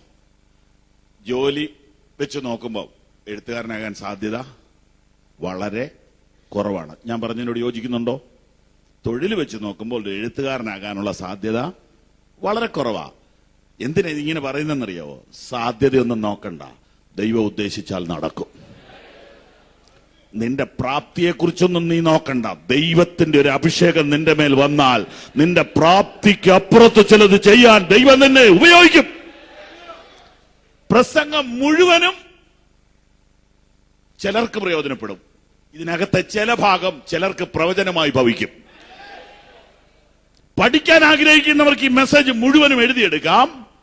എന്നാൽ ഇതിനകത്തിരിക്കുന്ന ചിലർക്ക് ഇതിനകത്ത് ദൂതുകൾ രോഗസൗഖ്യമായി മാറും. ചിലർക്ക് ഇത് പ്രോഫറ്റിക്കൽ മെസ്സേജ് ആയിട്ട് മാറും. നിന്റെ പരിമിതികളെ കുറിച്ച് നീ ഭാരപ്പെടണ്ട, നിന്റെ പരിധികളെ കുറിച്ച് നീ ഭാരപ്പെടണ്ട. പരിമിതിയും പരിധിയും മാറ്റി മറിച്ച് ദൈവം പലരെ ഉപയോഗിച്ചിട്ടില്ലേ? വിദ്യാഭ്യാസത്തിന്റെ പരിധികൾക്കപ്പുറത്ത്, ആരോഗ്യത്തിന്റെ പരിധികൾക്കപ്പുറത്ത്, കുടുംബ ശ്രേഷ്ഠതയുടെ പരിധിക്കപ്പുറത്ത് ദൈവം ചിലരെ ഉപയോഗിച്ചിട്ടില്ലേ? അങ്ങനെയെങ്കിൽ ഇന്ന് രാത്രി നിന്റെ വിശ്വാസം വർദ്ധിക്കട്ടെ. എന്റെ പരിധിക്കപ്പുറത്ത് ദൈവം എന്നെ ഉപയോഗിക്കാൻ പോകുന്നു എന്ന് വിശ്വസിച്ചുകൊണ്ട് കർത്താവിനൊരു നല്ല ഹല്ലേലൂയ പറഞ്ഞാട്ടെ. ഈ മനുഷ്യന്റെ തൊഴിൽ വെച്ച് നോക്കിയാൽ, ഈ മനുഷ്യന്റെ പഠിത്തം വെച്ച് നോക്കിയാൽ, ഈ മനുഷ്യന്റെ ഡയലോഗൊക്കെ വെച്ച് നോക്കിയാൽ, ഈ മനുഷ്യന്റെ രീതികളൊക്കെ വെച്ച് നോക്കിയാൽ ഒരു എഴുത്തുകാരന്റെ സ്വഭാവം ഇല്ല. എഴുത്തുകാരധികം പേര് പ്രസംഗിയരുമല്ല, പ്രസംഗിയരധികം പേര് എഴുത്തുകാരുമല്ല. പ്രസംഗാണോ എഴുത്താണോ കൂടുതൽ കഷ്ടപ്പാട്? 100 പ്രാവശ്യം ഞാൻ സമ്മതിക്കുന്നു, എഴുത്താ കഷ്ടപ്പാട്. പ്രസംഗിച്ചാ എന്നാന്നറിയോ? അതാ പ്രസംഗം കഴിയുമ്പോൾ അങ്ങ് തീർന്നില്ലേ? എഴുത്താണെങ്കിൽ കാണുന്നവർ ആ ഒരക്ഷരം തെറ്റിപ്പോയായിരുന്നു, അത് ഇങ്ങനെയല്ലായിരുന്നു വേണ്ടത്, അങ്ങനെയായിരുന്നു വേണ്ടത്. ഒന്നും എഴുതിയിട്ടില്ലാത്തവരായി പറയുന്നേ. സ്തോത്രം. അപ്പൊ എഴുത്ത് ബുദ്ധിമുട്ടുള്ള ജോലിയാ. എന്നാലും വയസ്സുകാലത്ത് ഈ മനുഷ്യൻ ഇത് എഴുതിയല്ലോ. എന്നാ ഊറ്റൻ ലേഖനമാ. അതുകൊണ്ടേ 2014 തീരുന്നതിന് മുമ്പ് ഈ 2 ലേഖനം ഒന്ന് പഠിക്കണേ. സ്തോത്രം. സങ്കീർത്തനം വായിച്ച് കിടക്കരുതെന്നാ പറഞ്ഞതിന്റെ അർത്ഥം. മനസ്സിലായി കാണുമല്ലോ. ഇതൊക്കെ പാസ്റ്റർക്ക് പറയാം. ഫ്ലൈറ്റേ വന്ന് ഇങ്ങോട്ട്, എമിറേറ്റ്സ് ഫ്ലൈറ്റേ വന്ന് ഇങ്ങോട്ട് ഇറങ്ങിയിട്ട് എയർ കണ്ടീഷൻ കാറേ വന്ന് ഈ പ്രസംഗിച്ചേച്ച് അങ്ങ് പോകുമ്പോൾ ഇതൊക്കെ നടക്കും. ഞങ്ങൾ ഈ 55 ഡിഗ്രി ചൂടത്ത് കിടന്ന് പണതേച്ച് സങ്കീർത്തനെങ്കിലും വായിക്കുന്നുണ്ടല്ലോ എന്ന് വിചാരിച്ച്, അതെ, ഞാൻ നിങ്ങളെ അഭിനന്ദിക്കുന്നു, ഞാൻ നിങ്ങളെ ബഹുമാനിക്കുന്നു. നിങ്ങൾ ഇവിടെ വന്നല്ലോ ഈ പണി കഴിഞ്ഞ്. ദൈവം അനുഗ്രഹിക്കട്ടെ. എന്നാലും പത്രോസിന്റെ ലേഖനം വായിക്കണേ പ്ലീസ്. ആമേൻ. നോക്കാം, പുസ്തകത്തിലേക്ക് നോക്കാം. നിങ്ങൾക്കിത് പഠിക്കാൻ വേണ്ടിയുള്ള ഒരു സ്റ്റാർട്ടിങ് ഉണ്ടല്ലോ. ഈ ഹോട്ടലിലൊക്കെ ചെല്ലുമ്പോൾ കഴിക്കാൻ സാധനം എടുക്കുന്നതിന് മുമ്പ് ഒരു ഐറ്റം തരികയല്ലേ, എന്നാ അതിന് പറയുന്നത്? ആ സംഭവം അത് കഴിച്ചു കഴിയുമ്പോൾ ഇത് കഴിക്കാൻ പറ്റുമെന്നായി പറയുന്നത്. എനിക്കറിയാൻ മേല. നോക്കാം, ഇത് നിങ്ങളൊന്ന് ശ്രദ്ധിച്ചാൽ നിങ്ങൾക്കിത് പഠിക്കാൻ തോന്നും. അപ്പോസ്തലനായ പത്രോസ്. പത്രോസിനെ കുറിച്ച് ഇത്ര നേരം പറഞ്ഞത് എന്ന് പറഞ്ഞാൽ ഈ ലേഖനത്തിന്റെ ആദ്യത്തെ വരി വിവരിക്കാനാണ് ഈ സമയം എടുത്തത്. പൊന്തോസിലും ഗലാത്യയിലും കപ്പദോക്യയിലും ആസിയയിലും ബിഥുന്യയിലും എന്ന് പറഞ്ഞാൽ പ്രത്യേകിച്ച് ഭക്ഷണ സാധനമൊന്നും അല്ല ഈ വായിച്ചത്. കടായി, ബട്ടർഫ്ലൈ എന്നൊക്കെ നമ്മൾ കേട്ടിട്ടില്ലേ? അതുപോലെയൊക്കെ തോന്നും. പക്ഷെ അതൊന്നും അല്ലിത്. നമുക്കറിയാം. നമുക്കവിടെ പേര് മാറ്റിയിട്ട് ചെങ്ങന്നൂരിലും ചങ്ങനാശ്ശേരിയിലും ആലപ്പുഴയിലും പായിപ്പാട്ടും കോഴിക്കോട്ടും ചിതറിപ്പാർക്കുന്ന എന്നാക്കിക്കോ. പെൻസിൽ കൊണ്ട് എഴുതാവുള്ളൂ, പേന കൊണ്ട് എഴുതരുത്. ഒരു തെറ്റുമില്ല. അങ്ങനെ ആക്കിയതുകൊണ്ട് ഒരു തെറ്റുമില്ല. ചങ്ങനാശ്ശേരിയിലും ചെങ്ങന്നൂരിലും ആലപ്പുഴയിലും പായിപ്പാട്ടും ചിതറിപ്പാർക്കുന്ന പരദേശികളും ഈ പാസ്റ്റർ പണ്ടൊന്നും ബൈബിൾ ഇങ്ങനെ തെറ്റിച്ച് പറയലായിരുന്നു. ഇപ്പൊ ഇച്ചിരി തെറ്റിച്ച് പറയുന്നുണ്ടല്ലേ? തെറ്റിച്ചതല്ല, നമുക്കിതൊന്ന് തലയിലോട്ട് കയറാൻ വേണ്ടിയിട്ടാണ്. നമ്മളാരും ഈ കപ്പദോക്യ കണ്ടിട്ട് പോലും ഇല്ല, ബിഥുന്യായി കൂടെ പോയിട്ടില്ല. പക്ഷെ കോഴിക്കോട്ടൂടെ പോയിട്ടുണ്ട്. പായിപ്പാട്ടാ താമസിക്കുന്നത്. അപ്പൊ അതുകൊണ്ടാണ് ഇങ്ങനെയൊക്കെ പറയുന്നത്. ഓക്കെ, ഇത്രയും ഭാഗങ്ങളിലൊക്കെ ചെതറി പാർക്കുന്ന പരദേശികളും പിതാവായ ദൈവത്തിന്റെ മുന്നറിവിനൊത്തവണ്ണം ആത്മാവിന്റെ ശുദ്ധീകരണം പ്രാപിച്ച് അനുസരണം കാണിപ്പാനും യേശുക്രിസ്തുവിന്റെ രക്തത്താൽ തളിക്കപ്പെടുവാനുമായി വൃതന്മാരുമായവർക്ക്. അപ്പൊ ഞാൻ ഈ ഉദ്ദേശ ഭാഗത്തേക്ക് നിങ്ങളെ കൊണ്ടുപോവുകയാണ്. വിശ്വാസികളെ കുറിച്ച് 4 പരാമർശം. 1 ചിതറിപ്പാർക്കുന്നവർ, 2 പരദേശികൾ, 3 മുന്നറിവിൽപ്പെട്ടവർ, 4 വൃതന്മാർ. കേട്ടോ? ഇത്രയുണ്ടോ? നിങ്ങളുടെ പുസ്തകത്തിൽ ഇല്ലെങ്കിൽ പറയണേ. നിങ്ങളുടെ പുസ്തകത്തിൽ ഈ 4 എണ്ണം ഇല്ലെങ്കിൽ പറയണം. ഒന്നുകൂടെ പറയാൻ പോകുക, അതിന്റെ കൂടെ ഒന്ന് ചേർന്ന് പറയണം. 1 ചിതറിപ്പാർക്കുന്നവർ, കുറച്ച് പറഞ്ഞാട്ടെ. 2 പരദേശികൾ, 3 ദൈവത്തിന്റെ മുന്നറിവിൽപ്പെട്ടവർ, 4 വൃതന്മാർ ആണ് ഞാൻ എന്ന് പറയോ?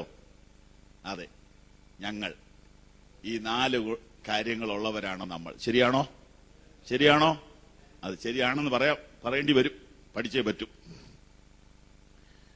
ഇതാണ് 4 പരാമർശം. ഇനി എന്തിനാണ് എഴുതുന്നതെന്ന് പറയാം. എന്തിനാണ് എഴുതുന്നതെന്ന് പറയാം. അവിടെ എഴുതിയിട്ടുണ്ട്, നിങ്ങൾ ശ്രദ്ധിക്കാത്തതുകൊണ്ടാ, ശ്രദ്ധിച്ചാൽ മതി. അനുസരണം കാണിപ്പാനും തളിക്കപ്പെടുവാനും ആണ് എഴുതിയിരിക്കുന്നത്. ചുരുക്കി പറഞ്ഞാൽ എന്തിനാ എഴുതിയതെന്നറിയാവോ? ശുദ്ധീകരണത്തിന് വേണ്ടി എഴുതിയത്. ശുദ്ധീകരണത്തിന് വേണ്ടി എഴുതിയത്. 3 വാക്കുണ്ട്. 1 ശുദ്ധീകരണം, 2 അനുസരണം, 3 തളിക്കൽ. തളിക്കൽ എന്ന വാക്ക് പഴയ നിയമത്തിലേതാ? പുതിയ നിയമത്തിൽ തളിക്കൽ ഇല്ല. ഇല്ല, നോ. പഴയ നിയമത്തിൽ ദേവാലയത്തോട് ബന്ധപ്പെട്ട പദമാണ് തളിപ്പ്. തളിപ്പ്, തളിപ്പ്. രക്തം തളിക്കുക, തിരശീലയിൽ തളിക്കുക, യാഗപീഠത്തെ തളിക്കുക, കൃപാസനത്തെ തളിക്കുക. അത് കൊണ്ടുവന്നിട്ട് പുതിയ നിയമത്തിലിട്ട് മാറ്റിയിട്ട് പൗലോസും പത്രോസും പഠിപ്പിക്കുന്നു ഹൃദയത്തിൽ തളിക്കുക. ആര് തളിക്കണം? എങ്ങനെ തളിക്കണം? എന്ത് തളിക്കണം? ഇതൊന്നും നടക്കുന്ന കാര്യമല്ല. പ്രാക്ടിക്കലായിട്ട് എന്നാന്നറിയോ? വിശ്വാസത്താൽ അപ്ലൈ ചെയ്യാന്ന്. ഈ ദുർവ്യാഖ്യാനത്തിലേക്ക് പോയി കുഴയരുത്. ഞാൻ TV കണ്ട ഒരു പ്രോഗ്രാമാണ്. ഇപ്പോൾ നമ്മൾ എല്ലാവരും തളിക്കാൻ പോവാണ്. എല്ലാവരും കൈ ഇങ്ങനെ പിടിച്ചേ, രക്തം ഇങ്ങനെ എടുത്തു, തളിച്ചേ, തളിച്ചോ, തളിച്ചു, അല്ലേ പറഞ്ഞു. കുഴപ്പമില്ല. പക്ഷെ പ്രാക്ടിക്കൽ അല്ല. നടക്കാത്ത കാര്യമൊക്കെ ഇങ്ങനെ പറഞ്ഞ് അപ്ലൈ ചെയ്താൽ ഉപദേശപ്പെശകു വരും. വചനത്തിലില്ലാത്ത ഒന്നും ആരും പഠിപ്പിച്ചാൽ നിലനിൽക്കത്തില്ല. അങ്ങനെയൊന്നും തളിക്കാൻ ഒരു സാധനം ഇവിടെ സാധനം ഇല്ല. യേശുക്രിസ്തുവിന്റെ രക്തം അങ്ങനെ ഇപ്പൊ നമുക്ക് കിട്ടത്തില്ല. വിശ്വാസത്താൽ അപ്ലൈ ചെയ്യുക, കർത്താവിന്റെ രക്തത്തിൽ ആശ്രയിക്കുക. ഇത്രയേ ഉള്ളൂ കാര്യം. മനസ്സിലായല്ലോ? കർത്താവിനെ ഞാൻ സ്തുതിക്കുന്നു. അങ്ങനെയാണെങ്കിൽ എന്തിനാണ് പുതിയ നിയമം എഴുതിയിരിക്കുന്നത്? എന്തിനാണ് ലേഖനം എഴുതിയിരിക്കുന്നത്? എന്തിനാണ് പുതിയ നിയമം എഴുതിയത്? ബൈബിൾ എന്തിനാണ്?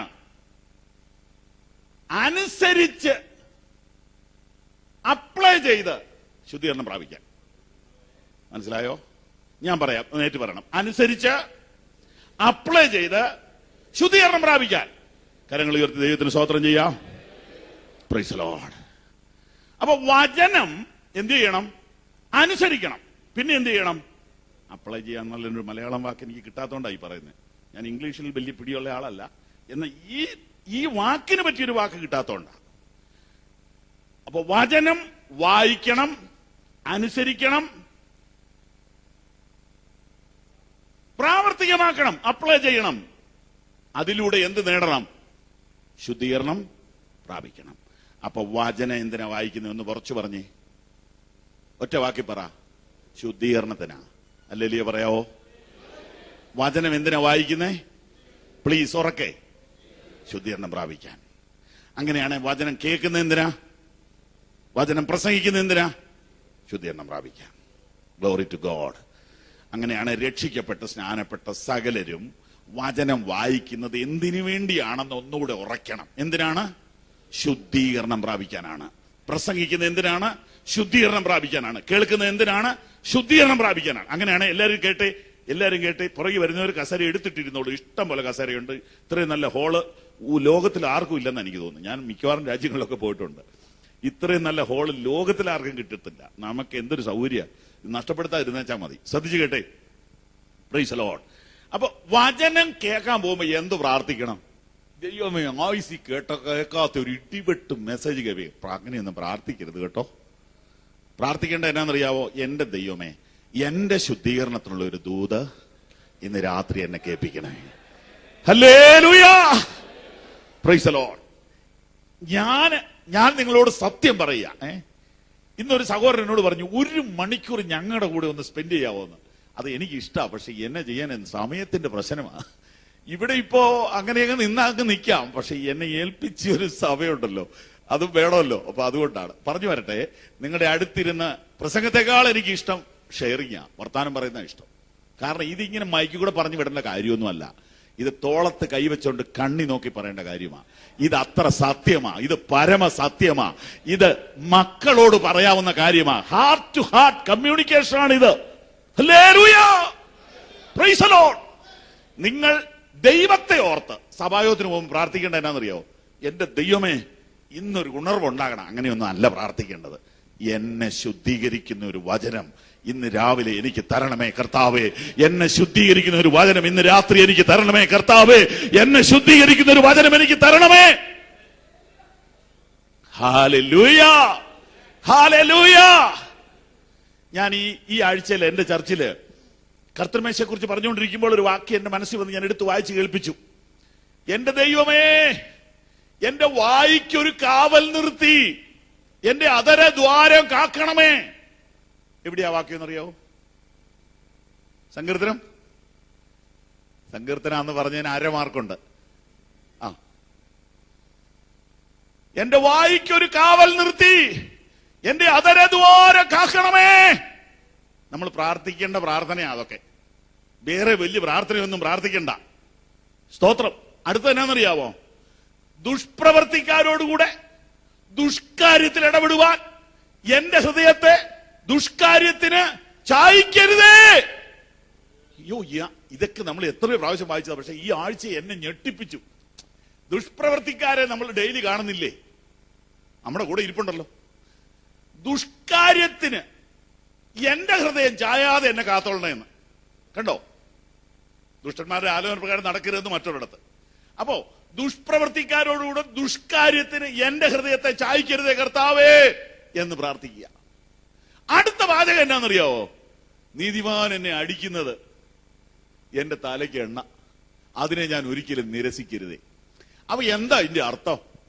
എന്റെ ദൈവമേ, എന്റെ യാത്രയിൽ എന്റെ വായിന്ന് നിനക്ക് ഇഷ്ടമില്ലാത്ത വരാതിരിക്കാൻ എന്റെ വായിക്ക് ഒരു ദൂതന്റെ കാവൽ തരണം. 2, എന്റെ ഹൃദയം ദുഷ്കാര്യത്തിലേക്ക് പോകാതിരിക്കാൻ എനിക്കൊരു പ്രൊട്ടക്ഷൻ തരണം. 3, എന്നെ ആരെങ്കിലും തിരുത്തിയാൽ അവരോട് പിണങ്ങാതിരിക്കാനുള്ള കൃപ എനിക്ക് തരണം. നീതിമാൻ എന്നെ അടിക്കുന്നത് എന്റെ തലയ്ക്ക് എണ്ണ, അത് നിരസിക്കാൻ എനിക്ക് ഇടവരരുതേ. നിങ്ങൾ എന്റെ കൂടെ ഉണ്ടോ? ഞാൻ ചോദിക്കട്ടെ, നിങ്ങളെ തിരുത്തുന്നത് നിങ്ങൾക്ക് ഇഷ്ടമാണോ? നുണയൊന്നും പറഞ്ഞേക്കരുത് കേട്ടോ. ഞാൻ ഇന്ന് വരെ കണ്ടിട്ടില്ല തിരുത്തുന്ന ഇഷ്ടമുള്ള ആര്. എന്റെ കൂടെ ഒരു സഹോദരൻ വണ്ടി ഓടിക്കും. പുള്ളിയുടെ വണ്ടി ഓടിയത് എനിക്ക് ഇഷ്ടമേ അല്ല. കാരണം ഇടത്ത് വശത്തിരിക്കുന്ന ആൾ വലത്ത് വശത്ത് പോയി കിടക്കും, വലത്ത് വശത്തിരിക്കുന്ന ആൾ ഡിക്കി പോയി കിടക്കും. അത്ര നല്ല ഡ്രൈവിംഗാണ്. പിന്നെ വേറെ ആരും കിട്ടാനില്ലാത്തതുകൊണ്ട് പുള്ളിയെ കൊണ്ടുപോകും. പുള്ളിയോട് ഒരിക്കൽ ഞാൻ പറഞ്ഞു, എന്റെ ബ്രദറെ, ഇത്രയും പരാക്രമം വേണോ വണ്ടി ഓടിക്കുക? അപ്പോഴേ മുഖം വല്ലാണ്ടായി, ഗ്ലോറി പോയി, രക്തം പോയി, എല്ലാം പോയി. പിന്നെ 2 ദിവസത്തേന് മൂഡ് ഔട്ടായി പോയി, സൈലന്റ് മോഡിലായിരുന്നു. പിന്നെ അപ്പൊ എനിക്ക് മനസ്സിലായി, എത്ര നല്ല സുഹൃത്താണെങ്കിലും തിരുത്താതിരുന്നേക്കാവ ഉള്ള സ്നേഹം പറഞ്ഞോ നിലനിൽക്കും. അങ്ങനത്തെ സ്നേഹം എന്തിനാ? സ്വത്രം. ഞാനിപ്പോ ബട്ടൺസ് ഇടാതെയാ വന്നതെങ്കിൽ അത് പറയാതെ പുള്ളിക്ക് പിണക്കം തോന്നുന്നു ഓർത്ത് പറയാതിരുന്നാൽ നിങ്ങൾ സ്നേഹിതനാണോ? അപ്പൊ നിങ്ങൾ എന്നോട് തിരിച്ചു ചോദിക്കണം, പാസ്റ്റർക്ക് ഇഷ്ടമാണോ തിരുത്തുന്നത്? എനിക്കും ഇഷ്ടമല്ല. അതല്ലേ കുഴപ്പം, എനിക്കും ഇഷ്ടമല്ല. അപ്പൊ പിന്നെ അതൊരു സ്നേഹത്തിന്റെ ഭാഷയിൽ ഒന്ന് അവതരിപ്പിക്കാൻ ഒരു കൃപയുണ്ടെങ്കിൽ ഇഷ്ടപ്പെടും. അപ്പോ ദാവീദിന്റെ പ്രാർത്ഥന, നീതിമാൻ എന്നെ അടിക്കുന്നത് തലേ നല്ല വെളിച്ചെണ്ണ തേച്ച പോലെയായിരിക്കുന്നത്. നേരാണോ? എന്റെ പൊന്നു സഹോദരി, നിന്നെ തിരുത്തുന്നവരോട് നീ പിണക്കരുത് കേട്ടോ. തന്നെ സഹോദരി എന്ന് എടുത്തു പറഞ്ഞ സഹോദരിമാരെ തിരുത്താനാ ഏറ്റവും പാട്. സ്വത്രം. ക്ഷമിക്കണം ഇങ്ങനെയൊക്കെ പറഞ്ഞത് കേട്ടോ. തിരുത്തുന്നത് എന്തിനാ? ശുദ്ധീകരണത്തിനാ, അല്ലേ? അങ്ങനെയാണ് നമുക്കൊരു സഭായോഗത്തിൽ പോകുമ്പോൾ തിരുത്തുന്ന ഒരു ദൂതല്ലേ വേണ്ടത്? ഒന്ന് പറഞ്ഞേ, ആണോ? ആണോ?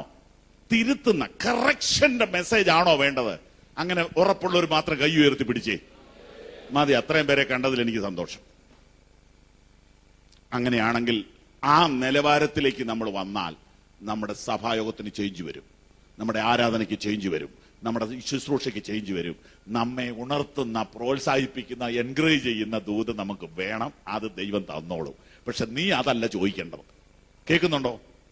പ്രോത്സാഹിപ്പിക്കുന്ന ദൂത് ചോദിക്കണ്ട. അത് ദൈവത്തിന് അറിയരുതോ നിന്നെ പ്രോത്സാഹിപ്പിക്കണമെന്ന്? അത് ദൈവം തന്നോളും. നീ ചോദിക്കേണ്ടത്, എന്റെ ദൈവമേ, എന്നെ തിരുത്താനുള്ള ഒരു മെസ്സേജ് ഇന്ന് രാത്രി എനിക്ക് തരണമേ. ഒരിക്കൽ കൂടെ ഹല്ലേലൂയ പറഞ്ഞാട്ടെ. നികത്തി അവനെ അത്ഭുതകരമായ ഉന്നമനത്തിലേക്ക് നടത്തുകയും ചെയ്തു.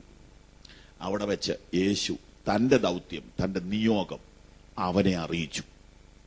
അവൻ കിട്ടിയ മുഴുവൻ നേട്ടങ്ങളെയും പുല്ലുവില കൽപ്പിക്കാതെ വലിച്ചെറിഞ്ഞിട്ട് രക്ഷകന്റെ പുറകെ ഇറങ്ങി തിരിച്ചു. എന്നാൽ ജീവിതത്തിൽ കൂടെ കൂടെ പിന്നെയും പിന്മാറ്റം ഉണ്ടാകുകയും വലിച്ചെറിഞ്ഞ വല തിരിച്ചെടുത്ത് വേണ്ടെന്ന് വെച്ച തൊഴിലിന് പോവുകയും വീണ്ടും നിരാശപ്പെടുകയും മനസ്സുമടുക്കുകയും ഒക്കെ ചെയ്ത അനുഭവത്തിന്റെ നടുവിൽ നിന്ന് ഇതിനേക്കാളെല്ലാം വിലയേറിയതാണ് ദൈവരാജ്യം എന്ന തിരിച്ചറിവ് അവന്റെ അകത്തളത്തിൽ ആഴത്തിൽ എഴുതിയ കർത്താവ് അവനോട് പറഞ്ഞു, വരുന്ന തലമുറയിൽ ചിലരെ എന്റെ ദൗത്യത്തിന് വേണ്ടി വേർതിരിപ്പാൻ നിന്നെ ഞാൻ കണ്ടിരിക്കുന്നു. ഇന്ന് രാത്രിയിൽ ഇവിടെ ഇരിക്കുന്ന ചിലരോട് പരിശുദ്ധാത്മാവ് പറയുന്നു, നീ തൊഴിൽ മേഖലയിൽ സ്ട്രഗിൾ ചെയ്യുകയാണോ? തൊഴിൽ മേഖലയിൽ കഠിനമായിട്ട് സ്ട്രഗിൾ ചെയ്യുന്നുണ്ടോ? അവിടെ ഇറങ്ങി വന്ന് വിടുവിക്കാൻ കഴിവുള്ള ഒരു യേശു ജീവിക്കുന്നു. പക്ഷേ ഒരു കാര്യം അറിഞ്ഞോണം, ഇതിനേക്കാൾ വലിയൊരു നിയോഗം നിന്റെ മേൽ ഉണ്ടെന്നും കൂടെ തിരിച്ചറിയണം. ഇവിടുത്തെ ഒരു ഉണക്ക കമ്പനിക്ക് വേണ്ടി ജീവിതം മുഴുവൻ അടിയറ വയ്ക്കരുത്. ദൈവരാജ്യത്തിന് വേണ്ടി ദൈവത്തിന് നിന്നെ കുറിച്ചൊരു പ്ലാൻ ഉണ്ടെന്ന് ഇന്ന് രാത്രി ഒരു പ്രവചനം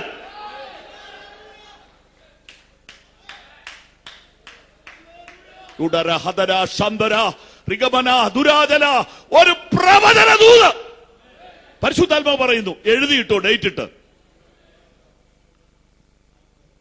അവൻ ഒരു മിഷണറിയായി മാറി. സകല വിശുദ്ധന്മാരെയും വിശ്വാസത്തിൽ ഉറപ്പിക്കാൻ വേണ്ടി അവൻ എഴുതുന്ന ഈ ലേഖനത്തിന്റെ ഒറ്റ പാരഗ്രാഫിനകത്തെ 4 കാര്യം ഇന്ന് രാത്രി ചിന്തിച്ചുകൊണ്ടിരിക്കുക. ആ 4 കാര്യം അവരുടെ പൊസിഷനാണ്, വിശ്വാസികളുടെ പൊസിഷനാണ്. 1, അവർ ചിതറിപ്പാർക്കുന്നവരാണ്. 2, അവർ പരദേശികളാണ്. 3, അവർ ദൈവത്തിന്റെ മുന്നറിയിൽപ്പെട്ടവരാണ്. 4, അവർ വൃതന്മാരാണ്. ഈ 4 കാര്യത്തിന്റെ അർത്ഥം പറയണേ ഓരോന്നിനും ഓരോ മണിക്കൂറാണ്. അപ്പൊ ഇനി ഇവിടുന്ന് 4 മണിക്കൂർ പോകുമ്പം പിന്നെ രാവിലെ പോകേണ്ട കാര്യമില്ല, നേരെ ജോലിക്ക് പോയാൽ മതിയല്ലോ. അപ്പൊ അതുകൊണ്ട് അതിലേക്ക് പോകണ്ട.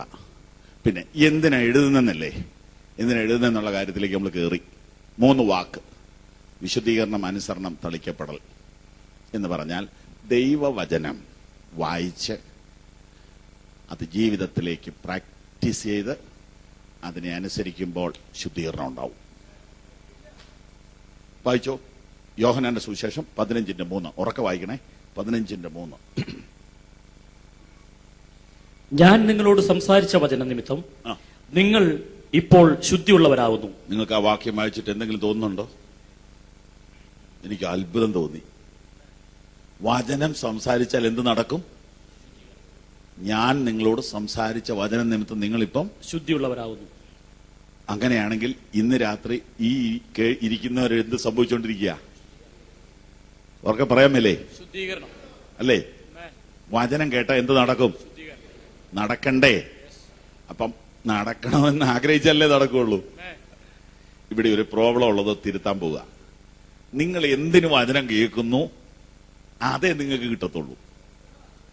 അതുകൊണ്ട് ഞാൻ നിങ്ങളോട് അപേക്ഷിക്കുക, ഒരു സഹോദരനെ പോലെയാ, പാസ്റ്ററായിട്ടല്ല, ശുദ്ധീകരണത്തിന് വേണ്ടിയേ കേൾക്കാവുള്ളൂ. അല്ല പ്രോത്സാഹനത്തിന് കേട്ടാൽ കുഴപ്പമുണ്ടല്ലോ, പ്രോത്സാഹനമൊക്കെ തന്നോളൂ എന്ന് അത് നിങ്ങൾ പറയണ്ട. 2 പേര് ആശുപത്രി പോയ കഥ അറിയാവില്ലല്ലേ? ഒന്ന് പറഞ്ഞേക്കാം. പുതുതായിട്ട് വരുന്ന ഒരുപാട് പേരുണ്ടല്ലോ. മോട്ടോർ സൈക്കിളിൽ നിന്ന് വീണ് കാലൊടിഞ്ഞതാ 2 പേരുടെയും. ഇടത്തെ വയസ്സോട്ടാ വണ്ടി വീണ്, ബുള്ളറ്റാ. 2 പേരുടെ ഇടത്തെ കാല് തവിട് പൊടി. പ്ലാസ്റ്റർ ഇട്ടു. 3 മാസം കഴിഞ്ഞു. പക്ഷെ ചെറിയ ചട്ടുണ്ട്, നീരുമുണ്ട്, വേദനയുണ്ട്. പലരെ കണ്ടപ്പോൾ പറഞ്ഞു നല്ല തിരുമ്മൽ വിദഗ്ധനുണ്ട്, അവിടെ പോയാൽ മതി എന്ന് പറഞ്ഞു. അങ്ങനെ രണ്ടുപേരും കൂടെ തിരുമ്മിശാലയിൽ ചെന്നു. ഒന്നാമത്തെ പുള്ളി ആദ്യം കയറിപ്പോയി. തിരുമ്മ തുടങ്ങി. അവിടെ ഈ ഒരു കയറ് കെട്ടിയിട്ട് തിരുമ്മ വിദഗ്ധർ ഈ കയറെ തൂങ്ങിയിട്ട് ചവിട്ടിയ തിരുമെന്ന്. ഇവൻ അവിടെ കിടന്ന് അയ്യോ അയ്യോ എന്ന് കരയുന്നത് മറ്റേ പുള്ളി പുറത്തിരുന്ന് കേൾക്കുക. എന്റെ ദൈവമേ, ചട്ടി നടന്നാലും വേണ്ടിയല്ല, ഈ തിരുമാതിരിക്കണമല്ലോ, ഇനി വന്ന് വെട്ടുപോയില്ല, എന്നാ ചെയ്യുന്നേ? കുറെ നേരം പ്രാർത്ഥിച്ചു, ആലോചിച്ചു, ഒരു ഐഡിയ കിട്ടി. Idea can change your life. Idea കിട്ടി. മറ്റവൻ ഇറങ്ങി വന്നപ്പോ ഇവൻ ചോദിച്ചു, എങ്ങനെയുണ്ടടാ? കുഴപ്പമില്ല, കാരണം ഇവനും കിട്ടിക്കോട്ടെന്ന് ഓർത്താ. അങ്ങനെയാണല്ലോ, ഒരുമിച്ച് ജീവിക്കുമ്പോ അങ്ങനെയല്ലേ. കുഴപ്പമൊന്നുമില്ല, അല്ല വേദനയുണ്ട്, ഈ സഹിക്കാവുന്നതുള്ളെന്ന് പറഞ്ഞു. ഇവനകത്ത് ചെന്ന് വലത്തേക്കാല് വെച്ചു കൊടുത്തു. രണ്ടാമത്തെ പുള്ളി വലത്തേക്കാല് വെച്ചു കൊടുത്തു. ഒരു വേദനയില്ല, കാരണം ഇതിന് കുഴപ്പമില്ലല്ലോ. തിരുമ്പ് കഴിഞ്ഞ് ഇറങ്ങി വന്നപ്പം ഇവന്റെ കരച്ചിൽ കേൾക്കാഞ്ഞിട്ട് മറ്റവന് വിഷമ. മറ്റവൻ പുറത്ത് നോക്കിയ, ഇവൻ കരയുന്ന കേൾക്കുന്നില്ലല്ലോ. ഇറങ്ങി വന്നപ്പോൾ ചോദിച്ചു, നീ എല്ലാടാ കരയാ? പറയാം, വണ്ടിയിൽ കയറാൻ പറഞ്ഞു. വണ്ടി വിട്ടേച്ച് പറഞ്ഞു, ഞാൻ വലത്തേക്കാല വെച്ചു കൊടുത്തത്. അതെന്നാടാ? എടാ, ഈ വേദന മുഴുവൻ സഹിച്ചിട്ട് ഈ കാല് മാറണ്ടെന്ന് ഇങ്ങനെ ഇരുന്നോട്ടെ. മറ്റവൻ ആരോഗ്യവാനായിട്ട് വണ്ടി ഓടിക്കുന്നു, ഇവൻ ജീവിതകാലം മുഴുവൻ ചട്ടനായിട്ടിരുന്നു. ആർക്ക് പോയി? നിനക്ക് പോയി. എന്തെങ്കിലും മനസ്സിലാവുന്നുണ്ടോ? 30 കൊല്ലം പ്രസംഗം കേട്ടിട്ട് ചട്ട് മാറിയില്ല. വെച്ചു കൊടുത്ത് മറ്റേ കാലാന്നേ.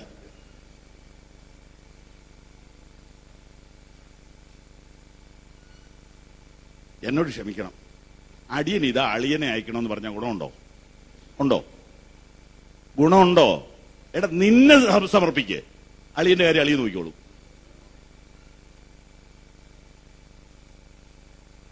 ചിരിക്കാനൊന്നുമല്ല, ചിരിപ്പിക്കുന്ന പരിപാടി എനിക്കില്ല. പക്ഷെ ഉറങ്ങരുത്. അതിനാ എന്തേലുമൊക്കെ മലയാളത്തിൽ പറയുന്നത്. ശുദ്ധീകരണം വേണമെങ്കിൽ ശുദ്ധീകരണത്തിനായിട്ട് വരണം. അല്ല ചുമ്മാ ഗ്ലോറി പറഞ്ഞൊന്നും പോകരുത്. എന്നാൽ ഗ്ലോറി പറയാതെയും ഇരിക്കരുത്, പറയണം. പക്ഷെ ശുദ്ധീകരണത്തിനായിട്ട് വരണം. മറഞ്ഞിരിക്കുന്ന തെറ്റുകളെ പോക്കി അടിയനെ മോചിക്കണമേ. ഞാൻ നിർമ്മലനാകേണ്ടതിന് ഈ സോപ്പ് കൊണ്ട് എന്നെ കഴുകണമേ. വ്യസനത്തിലുള്ള മാർഗം എന്നിലുണ്ടോ എന്ന് നോക്കി ശാശ്വത മാർഗത്തിൽ എന്നെ നടത്തണമേ. എന്റെ ദൈവമേ, വിശ്വാസികളോട് എനിക്ക് പറയാനുള്ള ഒരു കാര്യം ഇതാണ്. എന്റെ ദൈവമേ, എന്നെ ശുദ്ധീകരിക്കാനുള്ള ഒരു ദൂത് എനിക്ക് തരണേന്ന് നിങ്ങൾ എല്ലാ മീറ്റിങ്ങിലും പറയണം. അതിനുവേണ്ടിയേ മീറ്റിങ്ങിന് പോകേണ്ടത്. കാരണം നമ്മളാരും പെർഫെക്റ്റ് ഒന്നും അല്ലെന്നേ. ഇപ്പൊ സംഘടനാ തലത്തിൽ ഒരു പൊസിഷനിൽ വന്നെന്നോർത്ത് ഒരാൾ ശുദ്ധീകരിക്കപ്പെടണമെന്ന് നിർബന്ധമൊന്നുമില്ല. ശുദ്ധീകരണം കൂടാതെ ആരും ആ വചനത്തിലേക്കൊക്കെ നമ്മൾ ഇനി കയറണം. സമയം പോവും. പിതാവായ ദൈവത്തിന്റെ മുന്നറിവിന് ഒത്തവണ്ണം വിശുദ്ധീകരണം പ്രാപിച്ച് അനുസരണം കാണിപ്പാനും രക്തത്താൽ തളിക്കപ്പെടുവാനുമാണ് ഇത് എഴുതുന്നത്. നിങ്ങൾ പുസ്തകത്തിൽ ഒന്നുകൂടി ഒന്ന് നോക്കിയേ. എഴുതുന്നത് എന്തിനാ? എന്റെ നിങ്ങളുടെ ശുദ്ധീകരണത്തിന് വേണ്ടിയാണെന്ന്. അങ്ങനെയാണ് വചനത്തിന്റെ ഉദ്ദേശം. പറ, വിശുദ്ധന്മാരുടെ ശുദ്ധീകരണം. Price the Lord. അങ്ങനെയാണ് ഈ വാഗ്ദത്ത വാക്യം മാത്രം എഴുതി വിൽക്കാൻ വെച്ചിരിക്കുന്ന സോപ്പ് പെട്ടിക്കകത്തിരിക്കുന്ന ആ സാധനം പ്രയോജനപ്പെടുവോ? കേട്ടില്ല ഞാൻ പറഞ്ഞത്. ചെറിയ പെട്ടിക്കകത്ത് വാഗ്ദത്ത വാക്യം മേടിക്കാൻ കിട്ടും. അതുകൊണ്ട് ശുദ്ധീകരണം നടക്കുവോ? ഇല്ല. ആ വാഗ്ദത്ത വാക്യം രാവിലെ എടുക്കുക. തിരക്കാണല്ലേ, ബൈബിൾ വായിക്കാൻ നേരെ ഇല്ലാത്തോണ്ടാ. അതെനിക്കറിയാം, കുഴപ്പമില്ല. വൈകി കിടക്കുന്നു, രാവിലെ ജോലിക്ക് പോകാനായി അലാറം വെച്ചു, ചാടി എഴുന്നേറ്റു. അലാറത്തിനിട്ട് ആദ്യം ഒരു അടി കൊടുത്തു. എന്തിനാ അടിച്ചെന്ന് ചോദിച്ചു. പിന്നെ ഒന്നുകൂടെ അടിച്ചു, പിന്നെ എഴുന്നേറ്റപ്പോ പിന്നെ ബൈബിൾ വായിക്കാൻ അറിയില്ല. അപ്പൊ ഒരു പ്രോമിസ് വേർഡ് കിട്ടി, ഞാൻ നിന്നെ വാലല്ല, ഓ ഗ്ലോറി, രക്തത്താൽ ചെയ്യാം. എവിടെ ശുദ്ധീകരണം? എവിടെ ശുദ്ധീകരണം? പിറ്റേ ദിവസം കിട്ടിയെന്നറിയോ? പച്ചയായ വിൽപ്പുറങ്ങളിൽ അവനെ നീ കിടന്നു പോവുകയുള്ളൂ.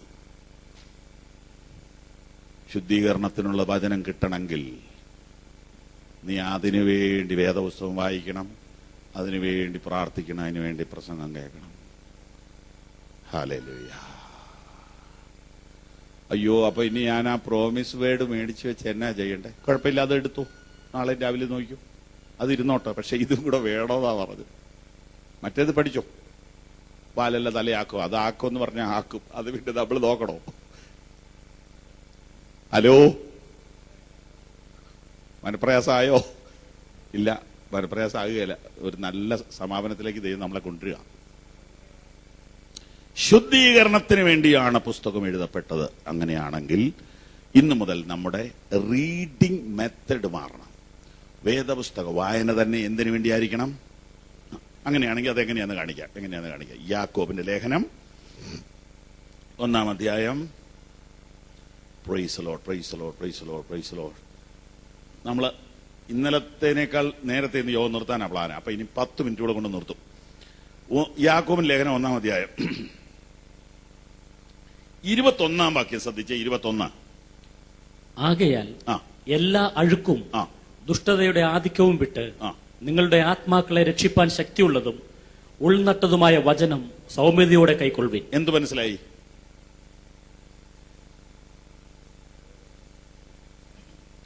വചനത്തിന്റെ പ്രത്യേകത. ആ വചനത്തിൽ എന്തൊക്കെയുണ്ട്? ആത്മാക്കളെ രക്ഷിപ്പാൻ ശക്തിയുള്ളതാ. ആണോ? അതെ. എന്താ തെളിവ്? നമ്മളെ ആ വചനമാണ് രക്ഷിച്ചത്. ഓക്കെ, അടുത്ത് തന്നെ എഴുതിയിരിക്കുന്നത് ഉൾ നട്ടതാണ്. ആരുടെ ഉള്ളിൽ? രക്ഷിക്കപ്പെട്ടവരുടെ ഉള്ളിൽ വചനം നട്ടിട്ടുണ്ട്. അതുകൊണ്ടാണ് നീ ഇങ്ങോട്ട് വന്നത്. അപ്പൊ ഉള്ളിൽ നട്ടതുമാണ്, രക്ഷിച്ചതുമാണ്. അടുത്ത പ്രയോഗം എന്നാ? ഇനിയും കൈക്കൊള്ളണം. മനസ്സിലാവുന്നുണ്ടോ? അകത്തുണ്ട്, ആ വചനം നമ്മെ രക്ഷിച്ചു. പക്ഷെ ഇനി എന്ത് ചെയ്യണം? കൈക്കൊള്ളണം. മനസ്സിലാവുന്നുണ്ടോ? അപ്പൊ രക്ഷിച്ച വചനം തന്നെയാ ശുദ്ധീകരിക്കുന്ന വചനവും. രക്ഷിച്ചു എന്ന് പറഞ്ഞുകൊണ്ട് കാര്യമില്ല. ശുദ്ധീകരിക്കണം എന്ത് ചെയ്യണം? എങ്ങനെ കൈക്കൊള്ളണം? അവിടെയാ പോയിന്റ്. സൗമ്യത എന്ന് പറഞ്ഞാൽ ഒന്ന് ഉദാഹരണം പറയാൻ സമയമുണ്ടോ? ശുദ്ധീകരിച്ചോ? അങ്ങനെയൊന്നും ശുദ്ധീകരിക്കുകയില്ല. നിങ്ങൾ തിരിഞ്ഞ് ശിശുവിനെ പോലെ സൗമ്യതയോടെ. അതാ ഇത്ര നേരം പറഞ്ഞുകൊണ്ട്, എന്റെ കർത്താവേ, എന്റെ ശുദ്ധീകരണത്തിനൊരു വചനം തരണേന്ന് നീ സൗമ്യതയോടെ റിക്വസ്റ്റ് ചെയ്താൽ നിന്നെ ഇന്ന് രാത്രി എന്ത് ചെയ്യും? ശുദ്ധീകരിക്കും. സൗമ്യതയോടെ കൈക്കൊള്ളുവേ. ഉൾനട്ടതാ. 16 കൊല്ലം മുമ്പ് രക്ഷിക്കപ്പെട്ടപ്പോ എന്ത് നട്ടു? വചനം അകത്ത് നട്ടു. അത് നിന്നെ രക്ഷിച്ചു. പക്ഷെ ഇന്ന് നിന്നെ അത് ശുദ്ധീകരിക്കണമെങ്കിൽ എന്ത് ചെയ്യണം? സൗമ്യതയോടെ കൈക്കൊള്ളണം. എന്റെ പ്രിയപ്പെട്ടവരെ, എല്ലാ ദിവസവും സൗമ്യതയോടെ വചനം സ്വീകരിച്ച് ശുദ്ധീകരിക്കപ്പെടണം. ഇനി അടുത്ത വാചകം ചോദിച്ചു. അപ്പോഴത്തേന് സമയം തീരും. വായിച്ചോ. എങ്കിലും വചനം കേൾക്ക മാത്രം ചെയ്തുകൊണ്ട് തങ്ങളെ തന്നെ ചതിക്കാതെ അതിനെ ചെയ്യുന്നവരായും ഇരിപ്പിൻ. തന്നെത്താൻ ചതിക്കുന്ന ആരെങ്കിലും ഇന്ന് രാത്രിയോടെ വന്നിട്ടുണ്ടോ? അടുത്തിരിക്കുന്നവരെ ചതിക്കുന്നതല്ല ഞാൻ ചോദിച്ചത്. തന്നെത്താൻ ചതിക്കുന്ന ആരെങ്കിലും ഇന്ന് രാത്രിയോടെ വന്നിട്ടുണ്ടോ? ഇല്ല, അങ്ങനെ ചതിക്കുകയില്ല ആരും. നിങ്ങൾ ഇരിക്കുന്ന കസേരയുടെ അടി പടക്കം വെച്ച് നിങ്ങൾ വന്നിരിക്കുവോ? സാർമാരിരിക്കുന്നതിന് വേണേ വെക്കാം. തന്നെത്താൻ ചതിക്കുന്ന ഒറ്റ കൂട്ടരേ ഉള്ളൂ. അവരുടെ പേരാണ് വിശ്വാസികൾ. പിണങ്ങി അല്ലേ? പിണങ്ങി ഇല്ല, നിങ്ങൾ പിണങ്ങുകയല്ല. പിണങ്ങാനല്ലല്ലോ വന്നത്. വചനം കേട്ടേച്ച് ഗ്ലോറി എന്ന് പറയും. ജീവിതത്തിൽ അത് ചെയ്യുന്നില്ലെങ്കിൽ അവൻ ആരെ ചതിച്ചു? നമ്മുടെ ആ കാലൊടിഞ്ഞ പുള്ളി ആരെ ചതിച്ചു? അവനെ തന്നെ ചതിച്ചു. ഡോക്ടറെ ചതിച്ചെന്നും പറഞ്ഞാ പുള്ളി പോണത്. ഇടത്തെ കാൽ ഒടിഞ്ഞു, വലത്തെ കാല് കാണിച്ച് തിരുമ്മി വെച്ച് പോണ വഴി എന്നാ പറയുന്നത്? ഡോക്ടർക്ക് ഞാനൊരു പണി കൊടുത്തു. ആർക്കാ പണി കൊടുത്തേ? ആർക്കാ കൊടുത്തേ? നിനക്ക് തന്നെ. എന്തെങ്കിലും മനസ്സിലാവുന്നുണ്ടോ? Price the Lord. രക്തത്താൽ ജയം. തന്നെ ചതിക്കുന്നവരെ കാണണമെങ്കിൽ എവിടെ പോണം? വെള്ളിയാഴ്ച രാവിലെ ഇങ്ങോട്ട് വന്നാൽ മതി. ക്ഷമിക്കണം. എല്ലാവരുടെയും കാര്യമല്ല ഞാൻ ഉദ്ദേശിച്ചത്. നമുക്ക് അവരെ പോലെ ആകണ്ട. എനിക്ക് ശുദ്ധീകരണം പ്രാപിക്കണം. എനിക്ക് മറ്റുള്ള വിഷയമല്ലെന്നേ. അങ്ങനെ ഒരു തീരുമാനം എടുത്താലേ രക്ഷപ്പെടുകയുള്ളൂ. അല്ല മറ്റേ മൂപ്പന്മാരെ, നീ എന്തിനാ മൂപ്പനെ നോക്കുന്നേ? മൂപ്പനെ മൂപ്പത്തിയൊന്നും നോക്കണ്ട. നിനക്ക് ശുദ്ധീകരണം പ്രാപിക്കണം. തന്നെത്താൻ ചതിക്കരുത് കേട്ടോ. തന്നെത്താൻ ചതിക്കരുത്. നോക്കിയേ, വചനം കേൾക്കുക മാത്രം ചെയ്തുകൊണ്ട് തങ്ങളെ തന്നെ ചതിക്കാതെ അതിനെ ചെയ്യുന്നവരായിരിക്കും. അടുത്ത വാചകം കൂടെ വായിക്കുമ്പോൾ സമയം തീരും, മെസ്സേജും തീരും. വായിച്ചോ. ഒരുത്തൻ വചനം കേൾക്കുന്നവനെങ്കിലും ചെയ്യാത്തവനായിരുന്നാൽ അവൻ തന്റെ സ്വാഭാവിക മുഖം കണ്ണാടിയിൽ നോക്കുന്ന ആളോട് ഒക്കുന്നു. കേട്ടോ, വചനം കേട്ടിട്ട് ചെയ്യാത്തവൻ കണ്ണാടി നോക്കുന്ന ആളോട് ഒക്കും.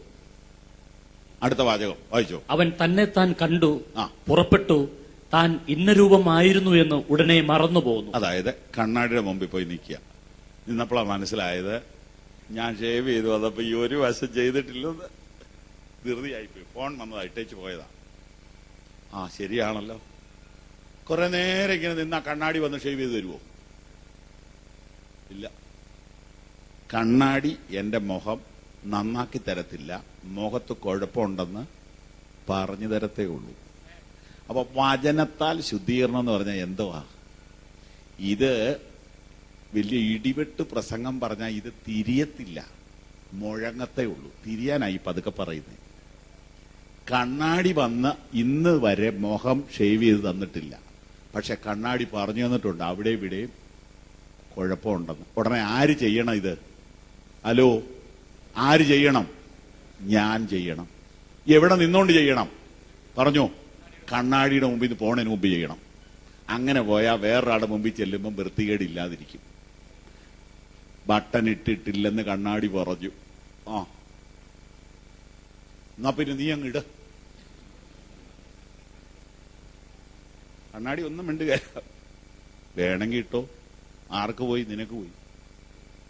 ഇപ്പൊ മനസ്സിലായോ കാര്യം? അപ്പൊ വാചനം കേട്ടോണ്ടിരിക്കുമ്പോ കണ്ണാടി ഇങ്ങനെ കാണിച്ചു തരിക, എന്റെ പൊന്നുമോളെ ശരിയാക്കാനുണ്ട് പല കാര്യങ്ങൾ എന്ന് പറയുമ്പോ അപ്പോഴേ ശരിയാക്കിക്കോണം. അപ്പോഴേ ഏറ്റു പറഞ്ഞ് ഉപേക്ഷിച്ചോണം, തീരുമാനങ്ങൾ എടുത്തോണം, സമർപ്പിച്ചോണം, ശുദ്ധീകരണം നടക്കും. അങ്ങനെയാണെങ്കിൽ നമുക്കൊന്ന് സമർപ്പണത്തിനായിട്ട് ഏൽപ്പിച്ചു കൊടുക്കുക. എന്റെ പൊന്നു കർത്താവേ, ഞാൻ എന്റെ വചന വായന രീതി ഒന്ന് മാറ്റാൻ പോവുക. അങ്ങനെ ഒന്ന് പറയാവോ? സ്തോത്രം, സ്തോത്രം. പ്രാർത്ഥിക്കാൻ പോവാ. ഞാൻ നിങ്ങൾക്ക് വേണ്ടി എല്ലാം പ്രാർത്ഥിക്കാൻ പോവാ. ഈ പറഞ്ഞതെല്ലാം ഹൃദയത്തിൽ നിന്നാണ് പറഞ്ഞത്, സ്നേഹത്തിൽ നിന്നാണ് പറഞ്ഞത്, പരിശുദ്ധാത്മാവിലാണ് പറഞ്ഞത്. എനിക്ക് നല്ല ഗ്യാരണ്ടി ഉണ്ട്. സ്തോത്രം, സ്തോത്രം, സ്തോത്രം. ഈ മെസ്സേജ് വേറെ എങ്ങും പറഞ്ഞിട്ടില്ല. അതാ വേറൊരു രസം. ഇത് നിങ്ങൾക്ക് വേണ്ടി ദൈവം ഇന്ന് രാത്രി തരിക. Jesus, hallelujah, hallelujah. Hard work. ഇവിടുത്തെ ചൂട് 5 മിനിറ്റ് കൊള്ളാൻ എന്നെ കൊണ്ട് വയ്യ. നിങ്ങൾ ഈ ചൂടത്ത് ഈ ജോലിയും കഴിഞ്ഞ് ഈ മീറ്റിങ്ങിന് വന്നല്ലോ. നിങ്ങൾ ഈ യോഗത്തിന് വന്ന് ഈ പ്രസംഗം മുഴുവൻ കേട്ടില്ലേലും വന്നതിനൊരു പ്രതിഫലമുണ്ട്. സ്തോത്രം, സ്തോത്രം, സ്തോത്രം, സ്തോത്രം. ഞാൻ ഇച്ചിരി സത്യങ്ങളൊക്കെ തുറന്നു പറഞ്ഞൊരു വിഷമമൊന്നും തോന്നരുത്. വചന വായന തന്നെ ഒന്ന് മാറ്റണം. എന്റെ കർത്താവേ, എന്നെ ഒന്ന് കാണാൻ എനിക്കിടയാക്കണേ. സ്തോത്രം. ഓരോ മീറ്റിങ്ങിന് പോകുമ്പം ആര് ബില്ലി ഗ്രഹാമോ റെയ്നാഡ് ബോങ്കയോ ആരെയൊക്കെ പ്രസംഗിക്കട്ടെ, ആരെയൊക്കെ പ്രസംഗിക്കട്ടെ. അവരൊന്നും അല്ല നമ്മുടെ വിഷയം. നമ്മുടെ വിഷയം നമ്മൾ നന്നാവണം, കർത്താവിന്റെ ഹിതം നമ്മൾ നടക്കണം. എന്റെ കർത്താവ്, എന്നെ ശുദ്ധീകരിക്കുന്ന ഒരു ദൂത് എനിക്ക് തരണമേ. കണ്ണാടിയുടെ മുമ്പിൽ തിന്നേച്ച് വെറുതെ കണ്ണാടിയുടെ മുമ്പിൽ നല്ലേലിയ പറഞ്ഞോണ്ട് കാര്യമുണ്ടോന്നാ എന്റെ ചോദ്യം. കണ്ണാടിയുടെ മുമ്പിൽ നിന്ന് ബട്ടൺ ഇട്ടിട്ടില്ലെന്ന് പറഞ്ഞപ്പോ ഗ്ലോറി എന്ന് പറഞ്ഞാൽ ബട്ടൺ വീഴുവോ? ഇല്ല, ബട്ടൺ ഞാൻ ഇടണം. വചനത്തിന്റെ മുൻപിൽ ഇരുന്ന് വെറുതെ നമ്മൾ വെറും പ്രഹസനം പോരാ, ദൈവത്തെ സ്തുതിക്കുകയും ആരാധിക്കുകയും ചെയ്യണം. അപ്പോൾ തന്നെ അനുദിനവും ഒരു ശുദ്ധീകരണം. ഒന്ന് പറഞ്ഞേ, കർത്താവേ, ഇനി മുതൽ എന്റെ വചന വായന ഞാൻ മാറ്റുന്നു. ഒരു ശുദ്ധീകരണത്തിനായി വചനം വായിക്കുവാൻ ഞാൻ ആഗ്രഹിക്കുന്നു. ഇനി മുതൽ പ്രസംഗം കേൾക്കുമ്പോൾ ശുദ്ധീകരണത്തിനായി ഞാൻ പ്രസംഗം കേൾക്കും. 3ാമത്തെ സമർപ്പണം. കർത്താവേ, എന്റെ ജീവിതത്തിൽ തിരുത്തേണ്ട കാര്യങ്ങളുണ്ട്. ഞാനത് നിന്റെ മുമ്പിലോട്ട് വെക്കുന്നു. എന്നെ ശുദ്ധീകരിക്കണമേ. നമ്മൾ ആ പാടിപാട്ട് ഒന്നുകൂടെ പാടാൻ പോവാ. Price the Lord. അതിനു മുമ്പ് ഞാനൊന്ന് ചോദിക്കുകയാണ്. എല്ലാവരും ഒന്ന് കണ്ണടച്ച്, ആരും ആരെ നോക്കരുത് പ്ലീസ്. ദൈവസന്നിധിയാ. എനിക്ക് ഒരു ശുദ്ധീകരണം വേണം. എനിക്ക് അതാണ് ഏറ്റവും പ്രധാനം. കർത്താവിന്റെ തിരുഹിതം എന്തോ അതിന് ഞാൻ എന്നെ സമർപ്പിക്കുന്നു. എന്റെ തൊഴിൽ നന്നാകണമെന്നാണ് എന്റെ ആഗ്രഹം. എന്റെ ജോലിയിൽ എനിക്കൊരു ഉയർച്ച വേണം. എന്റെ തൊഴിൽ കമ്പനിയിലെ പ്രശ്നം എനിക്കൊന്ന് പരിഹരിക്കപ്പെടണം. പത്രോസിന്റെ തൊഴിൽ മേഖലയിൽ അത്ഭുതം പ്രവർത്തിച്ചതുപോലെ എനിക്കൊരു അത്ഭുതം പ്രവർത്തിക്കണം. ഞാനൊരു ഒരു ഒരു തൊഴിൽ പ്രോബ്ലത്തിൽ വല്ലാതെ വിഷമിക്കുന്ന ആളാ. എനിക്ക് ടെൻഷനാ. എന്റെ പ്രോബ്ലം വലുതാണ്. നിങ്ങൾക്ക് ഓരോരുത്തർക്കും ഓരോ പ്രോബ്ലമാ. എനിക്ക് അതിന്മേലൊരു വിടുതൽ വേണം എന്ന് പറയുന്നവര് ഒന്ന് കൈ ഉയർത്തി പിടിച്ച് പ്രാർത്ഥിക്കാൻ പോവാ. പത്രോസിന്റെ തൊഴിൽ മേഖലയിൽ ഇറങ്ങിച്ചത് അത്ഭുതം പ്രവർത്തിച്ച യേശുവിനെ ഞാൻ വിശ്വസിക്കുക. അവന് ഷാർജ വരാൻ പറ്റും, നിന്റെ കമ്പനി വരാൻ പറ്റും, നിന്റെ ഓഫീസിൽ വരാൻ പറ്റും, നിന്റെ ചെയറിൽ വരാൻ പറ്റും. നിന്നെ ഈ കഴിഞ്ഞ വർഷം അലട്ടിക്കൊണ്ടിരുന്ന പ്രോബ്ലം ഇന്ന് രാത്രി ഒരൊറ്റ മിനിറ്റ് കൊണ്ട് മാറ്റാൻ കഴിവുള്ള ഒരു യേശുവിനെ ഞാൻ ഇന്ന് രാത്രി വിശ്വസിക്കുന്നു. ഒരു ഹല്ലേലൂയ ഉറക്കെ പറഞ്ഞാട്ട്. പരിശുദ്ധ പിതാവേ, യേശുവിന്റെ നാമത്തിൽ അങ്ങ് തന്ന വചനം വെച്ചുകൊണ്ട് അങ്ങയുടെ ദാസൻ പ്രാർത്ഥിക്കുകയാണ്. ഈ വർഷത്തിൽ ഈ പ്രിയപ്പെട്ടവരുടെ പ്രോബ്ലത്തിന്മേൽ ഒരു സൊല്യൂഷൻ,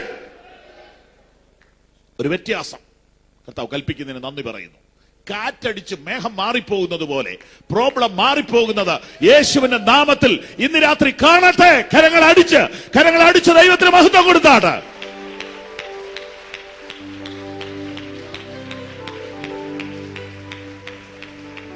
ഗ്ലോറി, ഗ്ലോറി, ഗ്ലോറി. അത് മാറിപ്പോകട്ടെ. അത് രോഗം ആണെങ്കിൽ അത് മാറട്ടെ. അത് ഓഫീസിലെ പ്രോബ്ലം ആണെങ്കിൽ അത് മാറട്ടെ. അത് ഗോസിപ്പ് ആണെങ്കിൽ അത് മാറട്ടെ. യേശുവിന്റെ നാമത്തിൽ. ഓ ദൈവാത്മാവേ, നിന്റെ ശക്തി നിന്റെ ജനം അറിയട്ടെ.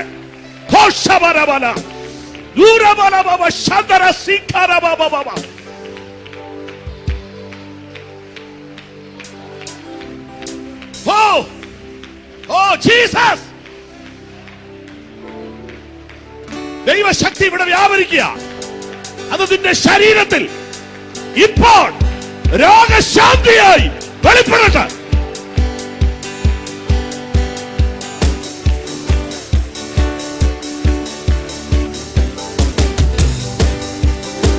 ഓ ഹല്ലേലൂയ. പ്രിയപ്പെട്ടവരെ, ദൈവം എന്താ ചെയ്യുന്നത് നിങ്ങൾക്കറിയാമോ? പ്രാർത്ഥിച്ചുകൊണ്ടിരിക്കുമ്പോൾ പരിശുദ്ധാത്മാവിനെ നിങ്ങളുടെ ശരീരത്തിലേക്ക് അയക്കും. ആത്മശക്തി വന്നാൽ അശുദ്ധാത്മാവിന്റെ അധികാരം വിട്ടൊഴിയും. പിശാചിന്റെ സകല വ്യാപാരങ്ങളും ഇന്ന് രാത്രി നിന്റെ ശരീരത്തെ വിട്ടുമാറും. അവൻ കൊണ്ടുവന്നു വെച്ച ബന്ധനങ്ങള്, നിരാശകള്, ഡിപ്രഷന്, രോഗബന്ധനങ്ങള് ഇന്ന് രാത്രി അഴിക്കാൻ പോവുക കർത്താവ്. ഇന്ന് രാത്രി അഴിക്കാൻ പോവുക. നീ വന്നതുപോലെ തിരിച്ചു പോകത്തില്ല. എവിടെ സൗഖ്യം വേണം കർത്താവിന്റെ മുമ്പിലേക്ക് വെച്ചുകൂടെ. എവിടെ വിടുതൽ വേണം കർത്താവിന്റെ മുമ്പിലേക്ക് നീട്ടി വെച്ചുകൂടെ. ഇന്ന് രാത്രി വിടുതല, ഇന്ന് രാത്രി സൗഖ്യമാ യേശുവിന്റെ നാമത്തില്. ഹല്ലേലൂയ, ഹല്ലേലൂയ, ഹല്ലേലൂയ.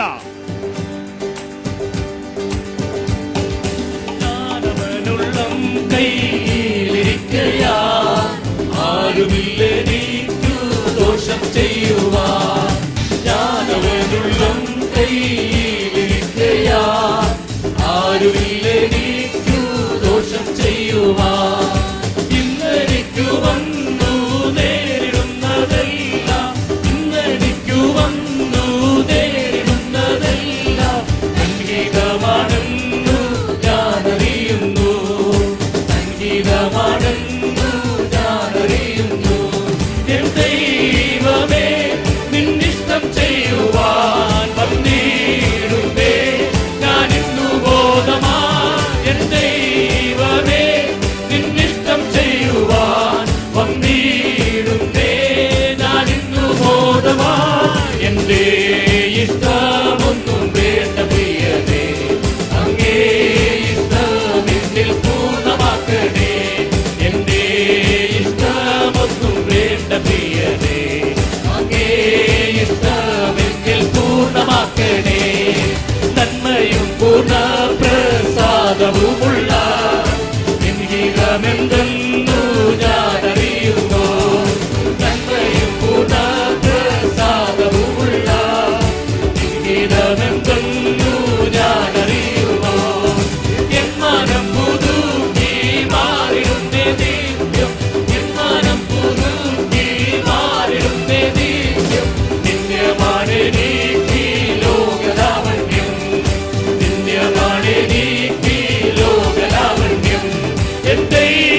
ക്രിസ്തുവിൻ ശരീരയാകത്താൽ ഉള്ള ഇഷ്ടത്തിൽ ഞാൻ ശുദ്ധനായി തീർന്നു. യേശു ക്രിസ്തുവിൻ ശരീരയാകത്താൽ ഉള്ള ഇഷ്ടത്തിൽ ഞാൻ ശുദ്ധനായി തീർന്നു. ദൈവ ഇഷ്ടം ചെയ്തു വാഗ്ദത്തം പ്രാപിപ്പാൻ, ദൈവ ഇഷ്ടം ചെയ്തു വാഗ്ദത്തം പ്രാപിപ്പാൻ പൂർണ്ണസഹിഷ്ണുത ഏകനെ പ്രിയ, പൂർണ്ണസഹിഷ്ണുത ഏകനെ പ്രിയ. എൻ ദൈവമേ നിന്നിഷ്ടം ചെയ്യുവാൻ വന്നിടുന്നേ ഞാൻ ഇന്നു ബോധമാ. എൻ ദൈവമേ നിന്നിഷ്ടം ചെയ്യുവാൻ വന്നിടുന്നേ ഞാൻ ഇന്നു ബോധമാ. എന്റെ ഇഷ്ടമേ അങ്ങേ ഇഷ്ടം നിന്നിൽ പൂർണ്ണമാക്കണേ.